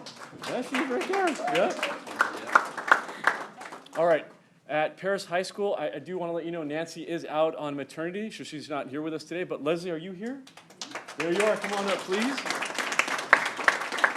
And at Parasite High School, where are you at, Cynthia? There you are. Come on up, please. Pendicati Middle School, where are you at, Ebony? There you are. Come on up, please. And with Ebony is Alejandra. Where are you at? There she is. And at CMI and at PALS is Marina. Where are you at, Marina? There you go. So I'm going to get out of the way so you guys can see who these people are. These people are literally the miracles that we see every day, day in and day out for our students, and the work that they do day in and day out for our students. I'm going to keep them all up there because what I'm going to do next, I'm not going to go through every one of these because there's a lot of data up there. But I want to highlight for you just a little bit. Each one of these, I've left packets for all of you to kind of go through later and comb through later. But this is the work that they do day in and day out for our students. Starting off at CMI, Marina has seen 2,276 students. Some of them are duplicates, no question about that. However, the volume of students that are walking into that wellness center, and when we talk about risk assessments, we're talking about students that have intent, potentially plans, potentially means of wanting to either kill themselves, harm themselves. 41 students have come in for that assessment. 41 students. If we didn't have that wellness center, if you didn't approve that, 41 students would not have ever had that life touched by one of our professionals. That's your doing. We look at Heritage High School. I'm sorry, I'm really losing my eyesight here. When we take a look at the number of students that have come to Heritage High School, 3,404 students. Imagine that, 3,404 students. 62 risk assessments. At Liberty High School, where are you at, Liberty? Let's see. 1,373 student visits. We've had 60 risk assessments. Huge numbers, guys, huge, huge numbers. Paris High School, 4,906 total visits. 4,906 total visits. Again, some of those students are duplicates, but they still have come in time and time again because they know this is a safe place. This is a place where I know that I can come for help instead of, God forbid, doing something different. 120 risk assessments. 120 risk assessments. Parasite and Scholar Plus, we've had a total of 396 students and 22 risk assessments and Child Protective Service calls. Pendicati? Those numbers are so small, sorry, okay. 2,925 students with 19 risk assessments. And at Paloma, 5,102 students have access to the Wellness Center at Paloma. 5,102 students. We're excited about those numbers because those numbers tell us our kids are coming in, they're wanting the help, they're begging for the help, and we are there to answer the call. We're also taking a look at the number of risk assessments that have gone on. I'm trying to find that number. Where is it? 94. 94, thank you. 94 students. So at this time, I want to introduce Mr. Bruff to come on board and kind of help us carry this out. Go to the last slide. This is a moment of profound gratitude for me. When I came here, there were no MTSS committees. You had me as the Director of Pupil Services running your expulsion train, and it was moving. And we knew students needed this help, and we've come to you with presentations and you vote, and then you add this, and then you add this, and then you add this. But this is an important night because look at these beautiful human beings behind me, and look at the number of human interactions that they have had. They are literally saving lives. This last data slide says that when students leave the wellness centers, they give a report, do you feel better? 65% of them say they feel better in that moment when they're heading back to class. 32 are still struggling and have same, and I won't spend much time, but that 2.2 we know is actually a good thing because we have students who like being in the wellness center so often that they go there all the time because they don't want to be in class, and we go, get back to class, and we're confident that's the 2.2. We're angry, like, I want to sit here and stay, and you're making me go back and learn. Again, you vote and you approve, and I don't think you always get to see the magnitude, the human magnitude of the efforts and the giant ripple effect and tidal wave of kindness that this board has voted for over the last 2 years. And we've been given this money, the choices we have made for student mental health. And even though numbers are up, as Dr. Garcia said to me, we will never know what it would have been had all the love that's behind me not taken place. How would principals and assistant principals have ever done this work alone? And our amazing counselors are out there. And next year, there will be an even bigger team presenting before you because you know what you've approved. So again, I want to thank everyone and thank the board for their vision and commitment to student health and academic success and all the things that Ms. Jones said come together. So this is really your team of loving people here.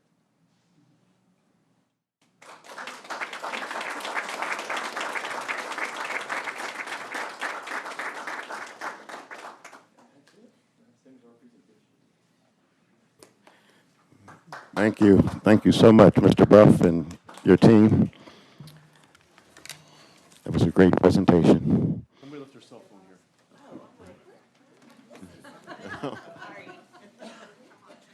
This in my life. They are at work tomorrow, so they should feel free to go if it's okay. They are all. You don't have to stay here for our. Trustee Vallejo would like to say something to you. But hold on before you go. I just Okay. Sorry, guys. I'm so sorry, guys. I know you guys want to go home because it's been a long day. But guys, oh my God, I appreciate you guys so much. Like the work that you do is monumental, and you guys are creating a movement that, you know, I wish I had that when I was in school, but I'm glad we have it now. And I know how hard it is for you guys to also listen to these stories from students and how much they struggle, because I know you guys also like feel it too.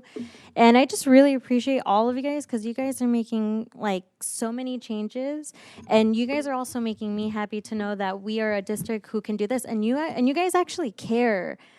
I think that's a difference between our district from many others, is you guys very care. You guys have the passion for it, and I know you guys will take the extra measures to make that student feel safe, and that's one thing that I appreciate you all so much. Thank you guys. You guys are the real heroes here, and I hope you guys have a lovely night. Sorry for waiting, guys.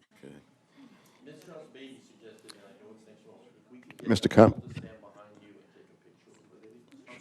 Trustee Campos would like to say something. Yeah, you know what, and I apologize, obviously, for being the newbie. I just had a couple questions. I don't know if it's whether you guys want to take it or they want to share their experiences, because this is kind of new to me. And so number one, on the wellness centers, what services do they provide? And is this part of the community schools program? Because I know there's grants out there, and those, big government or the governor had provided a lot of money, so. Yeah, so let's start talking about services first. Okay. So they provide individual, family, they do groups. In addition to that, we have center-based supports. So when our students walk into the wellness center, they don't just come in and walk in, they come in based on the need. So we've got a spot where if a student just needs 5 minutes I need to decompress, I need headphones, just leave me alone. They've got a center that talks about social skills. We have a lot of kids that struggle with social pieces. So we have a center for the social component piece. We've got a section that talks about when you're angry and frustrated, when you're grieving. We've got a section just for that center in a sense. So there are different centers that are built into that program where our wellness centers, our interns, and our counselors are there supporting the entire dynamic in that process. In terms of the funding component. The funding piece is it would take a long time to answer that. Well, I mean, in that, Before the board on many separate times, and we've got a pot of money maybe for mental health, and then we got a pot of money for learning loss, and then we got a pot of money, and rather than spending that in a haphazard notion or way, we've slowly cobbled together services, and each thing we add and come before you is an addition and a missing link. Because it would be very easy to spend all those different dollars as they came, over here, over there, and never get a real movement. And this is really the culmination, as I said, of a lot of votes and a lot of different areas of funding that we have to organize and have a big picture for. Okay. I'd be happy to sit No, and go yeah, through the and that's history great. Another one, so I know it had mentioned program specialists. Are these administrative, certificated positions? Are they classified? Just so, for my understanding, it's kind of as the staffing. It's a culmination of all of it in a sense. Oh, So it'll be administrative on the program specialist side. You'll have classified staff on the board certified behavioral analyst component piece. with the KDAX or intervention specialists, again, those are classified positions in a sense from that end. So you have a mix of all kinds of. Alternative suspension for teacher, traditional certification. So it's a variety of, and of course, Mr. Skorpanich and HR helps us as we make sure each of those people are credentialed and authorized in the particular areas. Okay, and then I guess the last one, because I know this is, I know for me as a young man and just as a kid, the tangibles, you know, what are the tangibles are so important, you know what I mean? Because they're the things that you can see, touch, feel. And, you know, what are those? And the reason kind of why I'm asking is because like what down the road, if, you know, there's programs that are going on, I know a lot of times they had mentioned some of the field trips that are out there. And to me, a lot of times that's what students need. They need to get outside. When I worked in Hawthorne, I took them to Pepperdine because that's where I went to school. And some of the kids had never been to the ocean. Meanwhile, the ocean was 3 miles away from their house. And so those to me are the things, the tangibles that, you know, do we have programs to have, you know, field trips? Because sometimes those can be life-changing. It could just be a different experience to see outside of their bubble, outside of their world, and to open their eyes, kind of like what you were mentioning. When you see things that are just like, wow, like this is out there. It's a big world, a lot of opportunity. And so just kind of speak to that. Last year, I won't go into great detail, we knew tolerance and kindness was going to be an issue, kids coming back and social skills, so there was kids taking the Museum of Tolerance. Ms. Calhoun, our social worker, organized other trips, the Cheech Museum recently, I think is one coming up. We could speak to that, come back to you and present on some of those tangibles. One tangible I can tell you, when students used to get expelled, I had to do the reentry alone. I spent time with each of them getting to know them, and then I would call principals, say, hey, this kid's great, they've turned their life around, they're interested in theater or sports or this. Now that doesn't happen. They meet Miss Calhoun, she goes and meets them after school, introduces them to a variety of people in this room and administrators, the coach, follows up with them. There is no human way I could have ever possible. The tangibles are these thousands and thousands of human interventions happening on a daily basis. But we'd be happy to come back and tell you more about those tangibles. Yeah, I look forward to that, but thank you very much for all that you guys do. Any other questions? Yeah, but rather than you come down and then get to me, I'm going to have them wrap around you, and then we can take a quick photo if it's all right, and you guys can just stay seated. And then we will get them off to some sleep. They need, you've heard of empathy fatigue. They need their rest. They are taking on all of the mental stress of all these students all day long, and they need that healing sleep. So I'm going to have a quick presentation.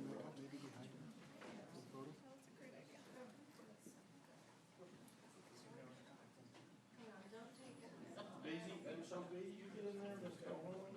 Yeah, everybody, all of you, I'll take a picture. No, you get in there, Bob. Oh, you gotta get, no, you're the this corner. Here, I'll take the picture. Oh my God. You have other people on the room. Yeah. All right.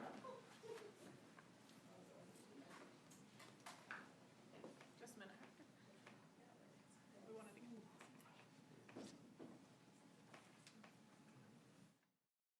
All right, ready? 1, 2, and 3. All set.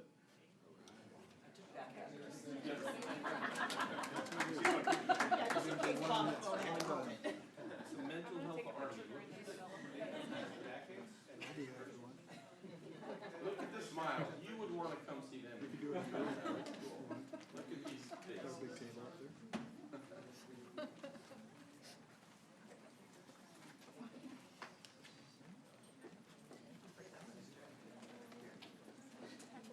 We're gonna get a picture of you, me, and Doug during the developer meeting.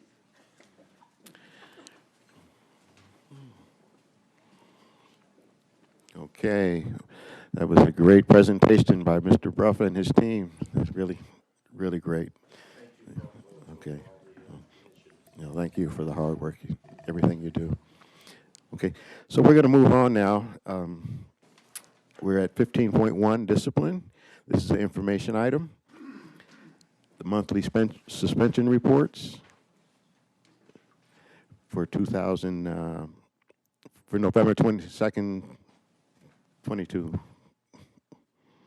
No, that's not right.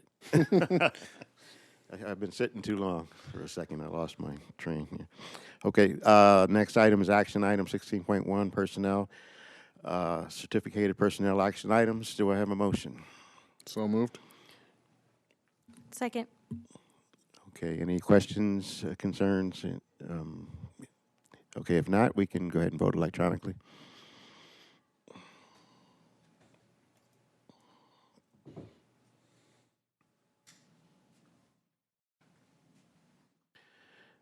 (16.1) passes, 5 in favor, no objections. Our next item is 16.2, classified personnel action items. Do I have a motion? So moved. Any questions or concerns? If not, we can go ahead and vote electronically.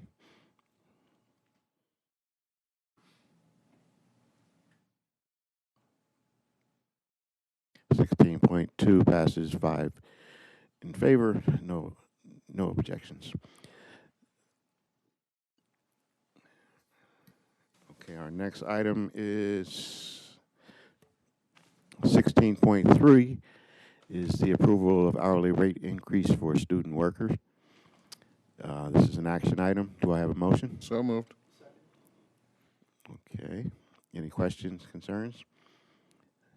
We can go ahead and vote electronically.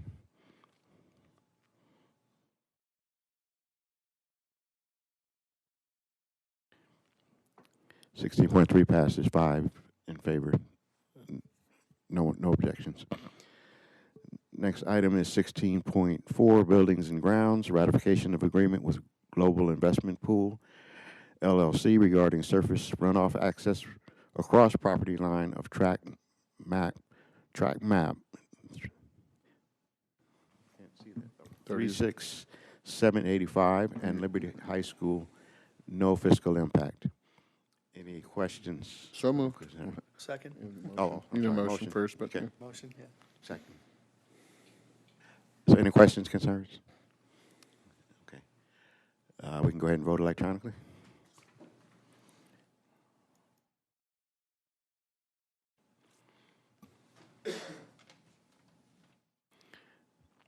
(16.4) passes, 5 in favor. 16.5 is buildings and grounds, resolution number 17-22-23. Resolution of the Board of Trustees and the Parish Union High School District relating to information made available to the public in the form of a statutory school facilities fees, including alternative school facilities fees, reportable fees, report for fiscal year 23-20, 22-23, reportable fees, report and findings thereon in compliance with the Government Code Section 66006 and 66001. No fiscal impact. Action item, do I have a motion? So moved. Second. And a second. You can go ahead and vote electronically.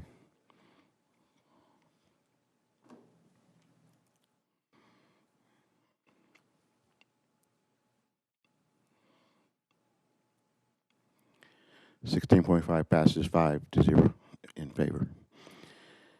Our next item, 16.6, is an action item.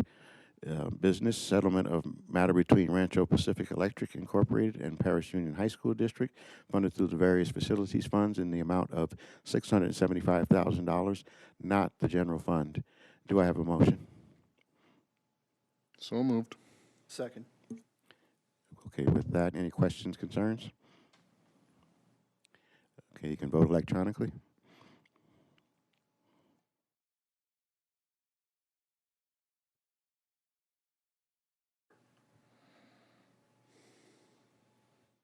(16.6) passes, 5 in favor, none against. 16.7 is a business approval of the it's action item business of the 22-23 first interim report, financial report with a positive certification of the Parish Union High School District's financial condition, no fiscal impact. Do I have a motion? So moved. Second. Second. Presentation. Okay, we'll pause for the presentation. Welcome. Okay, we'll let Sarah get it up here. So I do have to say, it's going to be a little bit difficult to follow an an alternative education update like we saw, and then that wonderful MTSS and Wellness Center and all of that. Some might say this will be boring in comparison, but we will do our best to summarize. Yes. Well, you are stealing my line, but I'm going to hold it for the I know, very good. So Mimi Nimia Capistrano is our new Director of Fiscal Services. This will be her first board presentation, so we're gonna tag team and do this together here tonight. So we'll get started. So I'm actually going to start it off and wrap it up, and Mimi will do the most important part in the middle. But because we have a new board member, Mr. Campos, I thought this might be a good time to make this just a little bit beefier of a presentation than we would normally, and just talk about what our budget and fiscal cycles look like, so you kind of know what and why we're talking about. And I think it's a good reminder for all of us, even that are more seasoned. So we start off the year in June, and the Board of Trustees adopts the annual adopted budget for the district. That happens in June. That has to happen by June 30th of every year. But the state does not enact their budget at the time we are building and the board is adopting their budget. So we've already adopted our budget, and then we have a final state budget. Seems backwards. It is a little bit, but that's what the timelines are.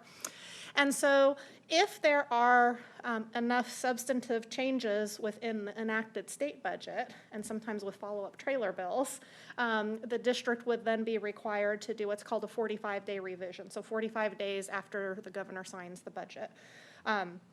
That happened this year. We have a 45-day budget revision.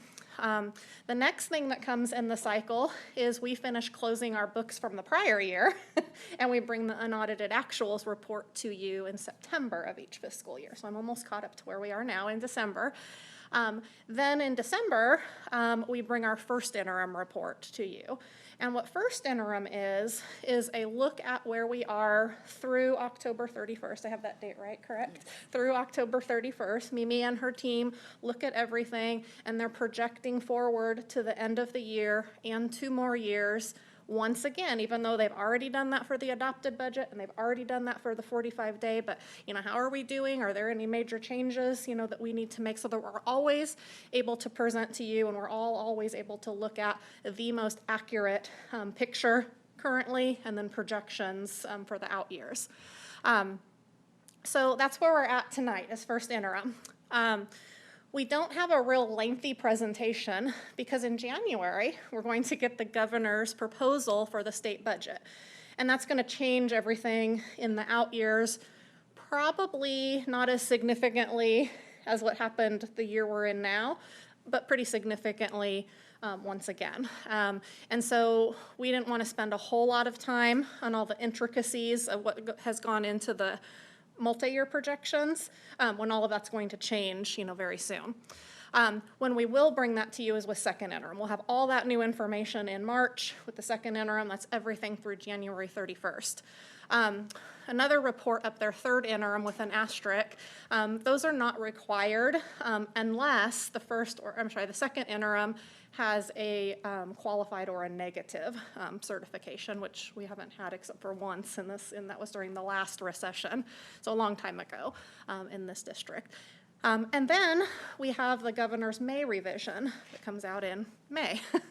And that's when Mimi and her team will make all of the final changes to the next, the adopted budget cycle that they'll present to you in June.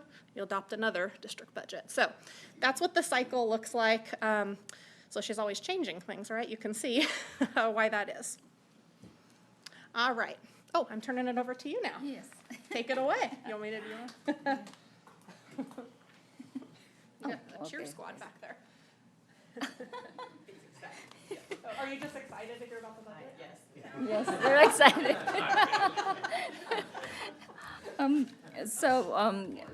Good evening. So this is going to be my first, as mentioned, as Candice mentioned. So I'm just going to summarize during this first interim, we are basically reporting the financial transaction from July to October 31st. And also we identify the changes in revenue, expenditures, and the ending fund balance since the budget adoption in June. We also perform in-depth multi-year analysis using the current projection factors. And in this slide, this is the projection and the assumption that we use in projecting the revenue and the expenditures of the district. So at budget development, we use the statutory COLA of 6.56% at that time. So basically this assumption, all this assumption is based on the enacted budget. And at 45 budget day revision, we presented to the board and the additional LCFF investment that was not available during the budget development. So at that time, we were given 6.18% of the additional LCFF investment. Then it was changed to increase to 6.7% in September. And we also here, since we are required to project for the next 2 out years, so we use the statutory COLA based on the enacted budget at 5.38% in 23-24 and 24-25, 4.02%. In projecting the revenue, also we use the enrollment and the ADA, which we're gonna discuss that in detail in the next few slides. We also use the available stars rate and PERS rate, and we can see that on all 3 years we have the same rate, and for the PERS rate it's declining rate. And the same thing with unemployment insurance rate from 0.5% to 0.2%. So in using all those assumptions, this is it's kind of like, I would say, converting those percentages into a dollar. So we have the beginning fund balance there, basically in all those 3 years, which is required for us to report. We have a total of revenue with using the COLA in the current year, a total of, I have that number somewhere, the 6.56% plus the 6.7%, about 13.24%, about that. And we use also the COLA and the 2 subsequent years in projecting for those years. As far as the expenditures portion of our financial reports, you'll see that there's increase in expenditures in certificated and classified salaries. That's mainly because a portion of the salary increase is included in this year, including the one-time of salary of scheduled payment, which is $4,000 that was approved. Also, is included in the projection in all the expenditures in the current year. And portion of since the salary increase that was negotiated will be, if the effective date is January 1st of 2023, so portion of that is included in the projection of expenditures in the next year. So with the increase in certificated salary and classified salaries, there's also proportionate increase in employee benefits. So that expenditures increase also, as well as the books and supplies, services, there's increase in expenditures also. And that brings to our ending balance, which is projected in this year, current year, to about 31 million, 26 million in the next year, and 24 million in 24-25. So that. Very good. So and Candice will explain, we prepare a component, we kind of like want to show you the component of the ending fund balance. And the next slide. Okay. Okay, so I'm going to do just a real quick summary of that because I know it's a lot of information. And if you read the packet that is attached to the board agenda, it's a whole lot more information. But we would be here so much longer than any of the presentations we saw tonight, and it would be not very exciting. What we try to do here is just summarize what is the big picture overall, what is the picture of our unrestricted general fund. And we can express that in dollars, and that's our job. But what our job is to take all of the initiatives that we have that the board approves, gives the marching orders to Ed Services and other folks, all the wonderful people that got to go home already. Well, Kurt gets to hire all those people. And Kurt gets to hire. I mean, so it's just. There's all of these components, and then we have the fun part. It's fun, because we get to do what we're really good at, and we get to take the district's vision and mission and display it in our budget.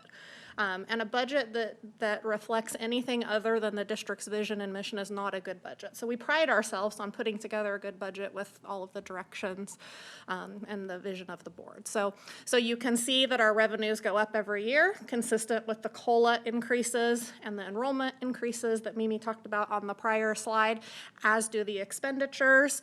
And then our ending fund balance, you can also see the deficit spending there going down each year. Much of that is a function of the one-time revenues that we've received. Mr. Campos referred to that earlier. So we are in good shape with our budget.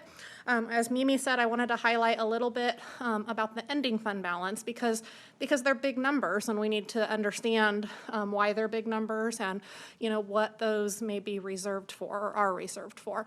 So I'm actually going to call your attention to the 22-23 projected budget because that's part of first interim that we're talking about. So that $31.7 million represents 15.89% reserves. So that's a nice, healthy reserve.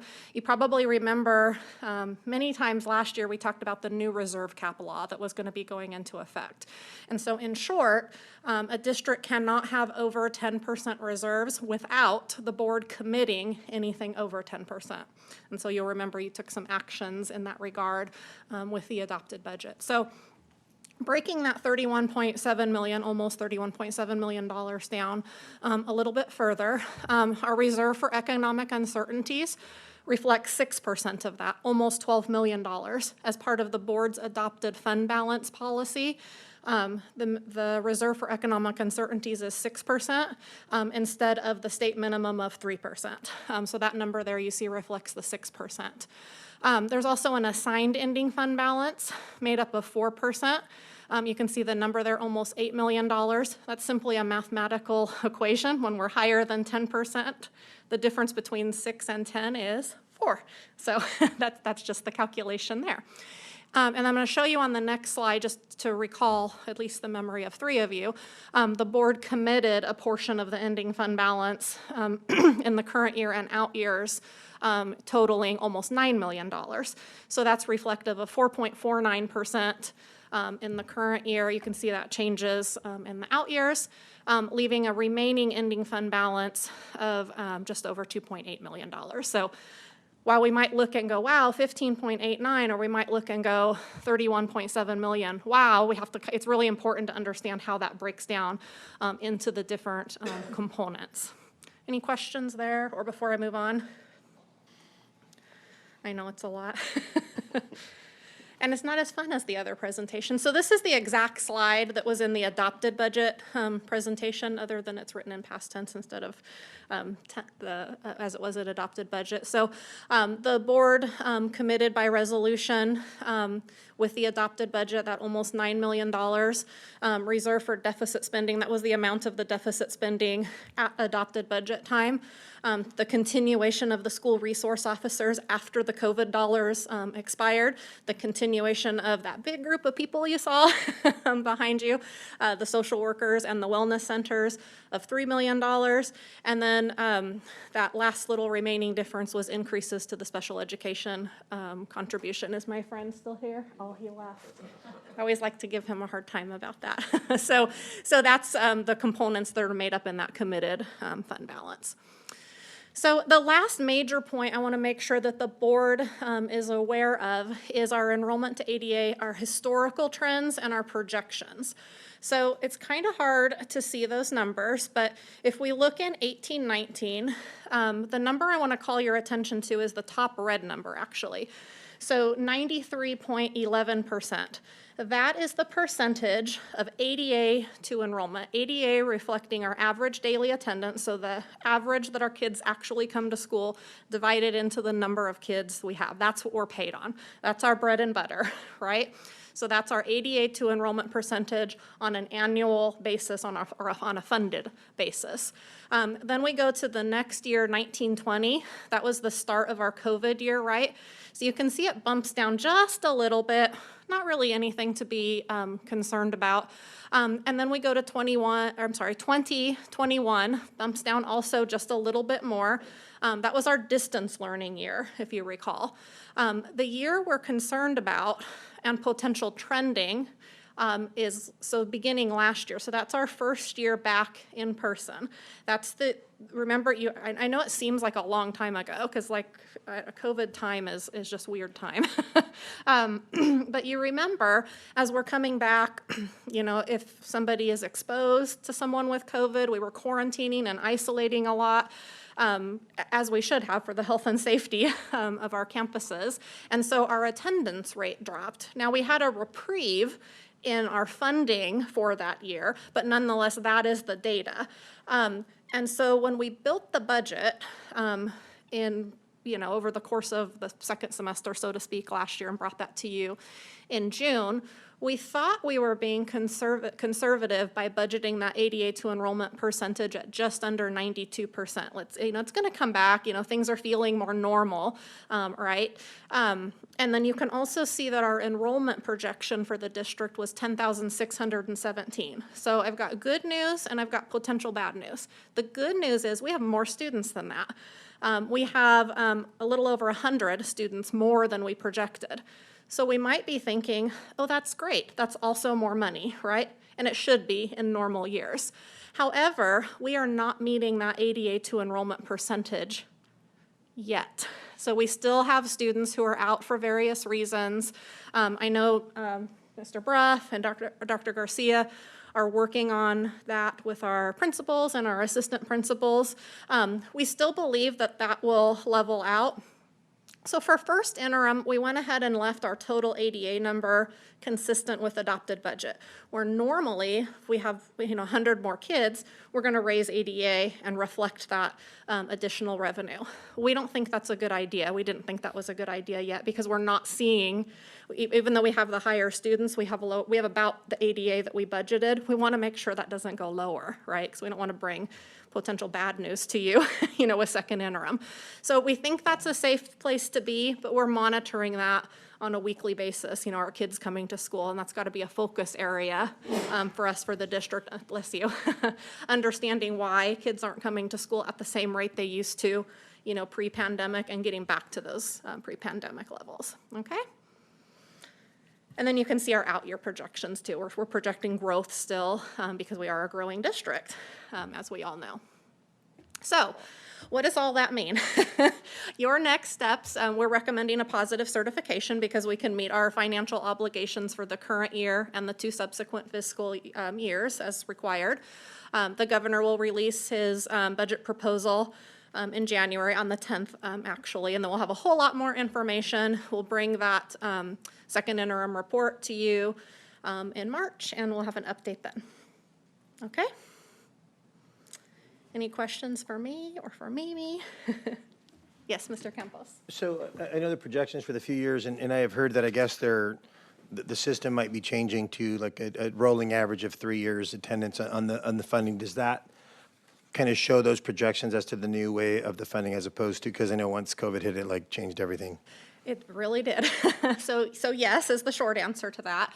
And so there has always been in law two different ways we can calculate attendance. That primarily was beneficial to declining enrollment districts, not growing districts like us. So we could have our current year ADA, or if lower than the prior year, we were at least guaranteed our prior year funding. What you're referring to is correct, was signed into law with the enacted State Budget Act, which is the 3-year rolling average. So yes, that's an analysis Mimi does, and like, which one will get us the most money? So good question. Okay. Do you want a picture with the board like everyone else?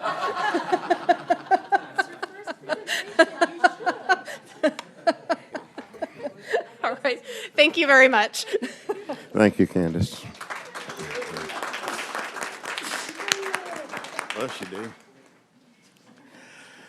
Okay, we're going to move. Oh, we didn't vote yet. Okay, we're on 16.7. So you can vote electronically now.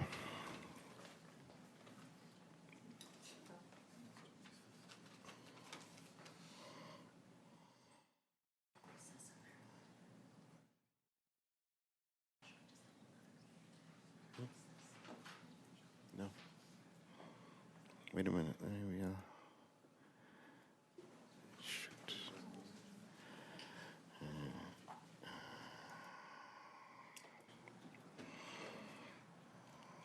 There we go.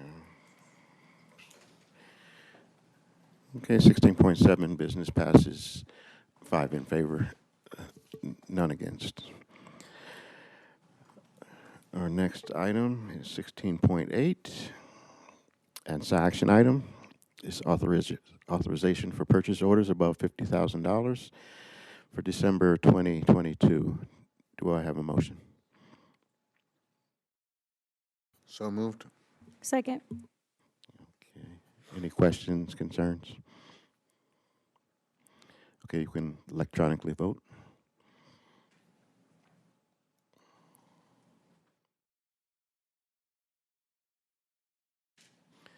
$16.8 passes 5-0. Next, we have 17.1. Information item, business revolving cash report, November 2022.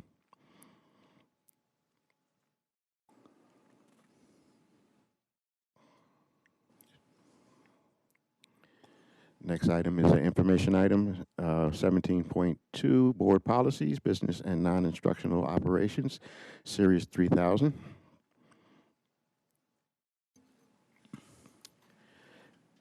Next item, 18.1, is an action item, closed session if necessary.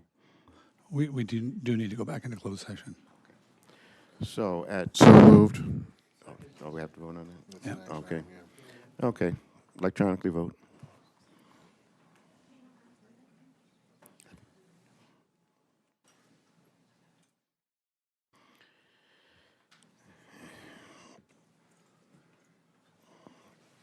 $18.1 passes 5-0. We're in closed session at 7:54 p.m. Anybody out here? Okay, we're going to reconvene from closed session at 9:04 p.m. I can't hear anything.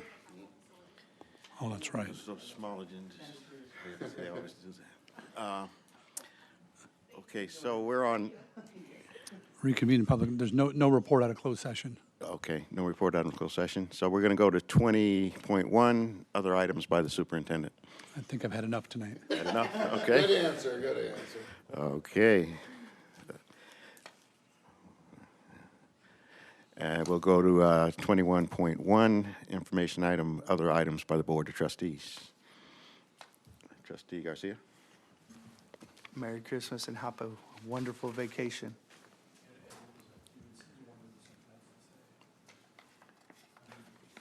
No, you addressed it for me. Thank you, sir. Okay, Trustee Campos. Well, this was, I'm glad we're ending before midnight. But, no, yeah, I want to wish you guys a Merry Christmas. This was actually a great experience from this side. I was very impressed with everybody's professionalism and all the work and that you guys put into it. So I really appreciate that, and I thank you for that. Thank you, Trustee Campos. Trustee Vallejo? Happy holidays, guys. Enjoy your vacation. You guys deserve it. Okay, and Trustee Nelson? I would like to say happy holidays, Merry Christmas, whatever you guys say. That's fine. I want you guys to enjoy your vacation. I would also like to welcome you back, Trustee Garcia, and then welcome you, Trustee Campos. I'm glad you were able to run, and it looks like you have a heart for the kids, and I really appreciate that because that's what we're all about here. So, Okay, and myself, just Merry Christmas, just have a good time. Yeah, happy everything, and we'll get back to it in January. So we're at 22.1 adjournment. So moved. Ah, I reach it. Second. Any comments, concerns, complaints? We have one more after this. We have the facilities. Oh, that's right. Okay. Okay, you can vote electronically. Vote to go. Edward, vote to get out here. And are we missing somebody? What happened? Did it shut down? What you need to do is. I'm on 19.1. Yeah. Is that? Oh, you're reload? Yeah, first. And you'll have to join again. And it should take you right to the vote. Mm-hmm. The second time. Yeah, sometimes it desyncs and you have to do that. And we are adjourned at 9:07 p.m.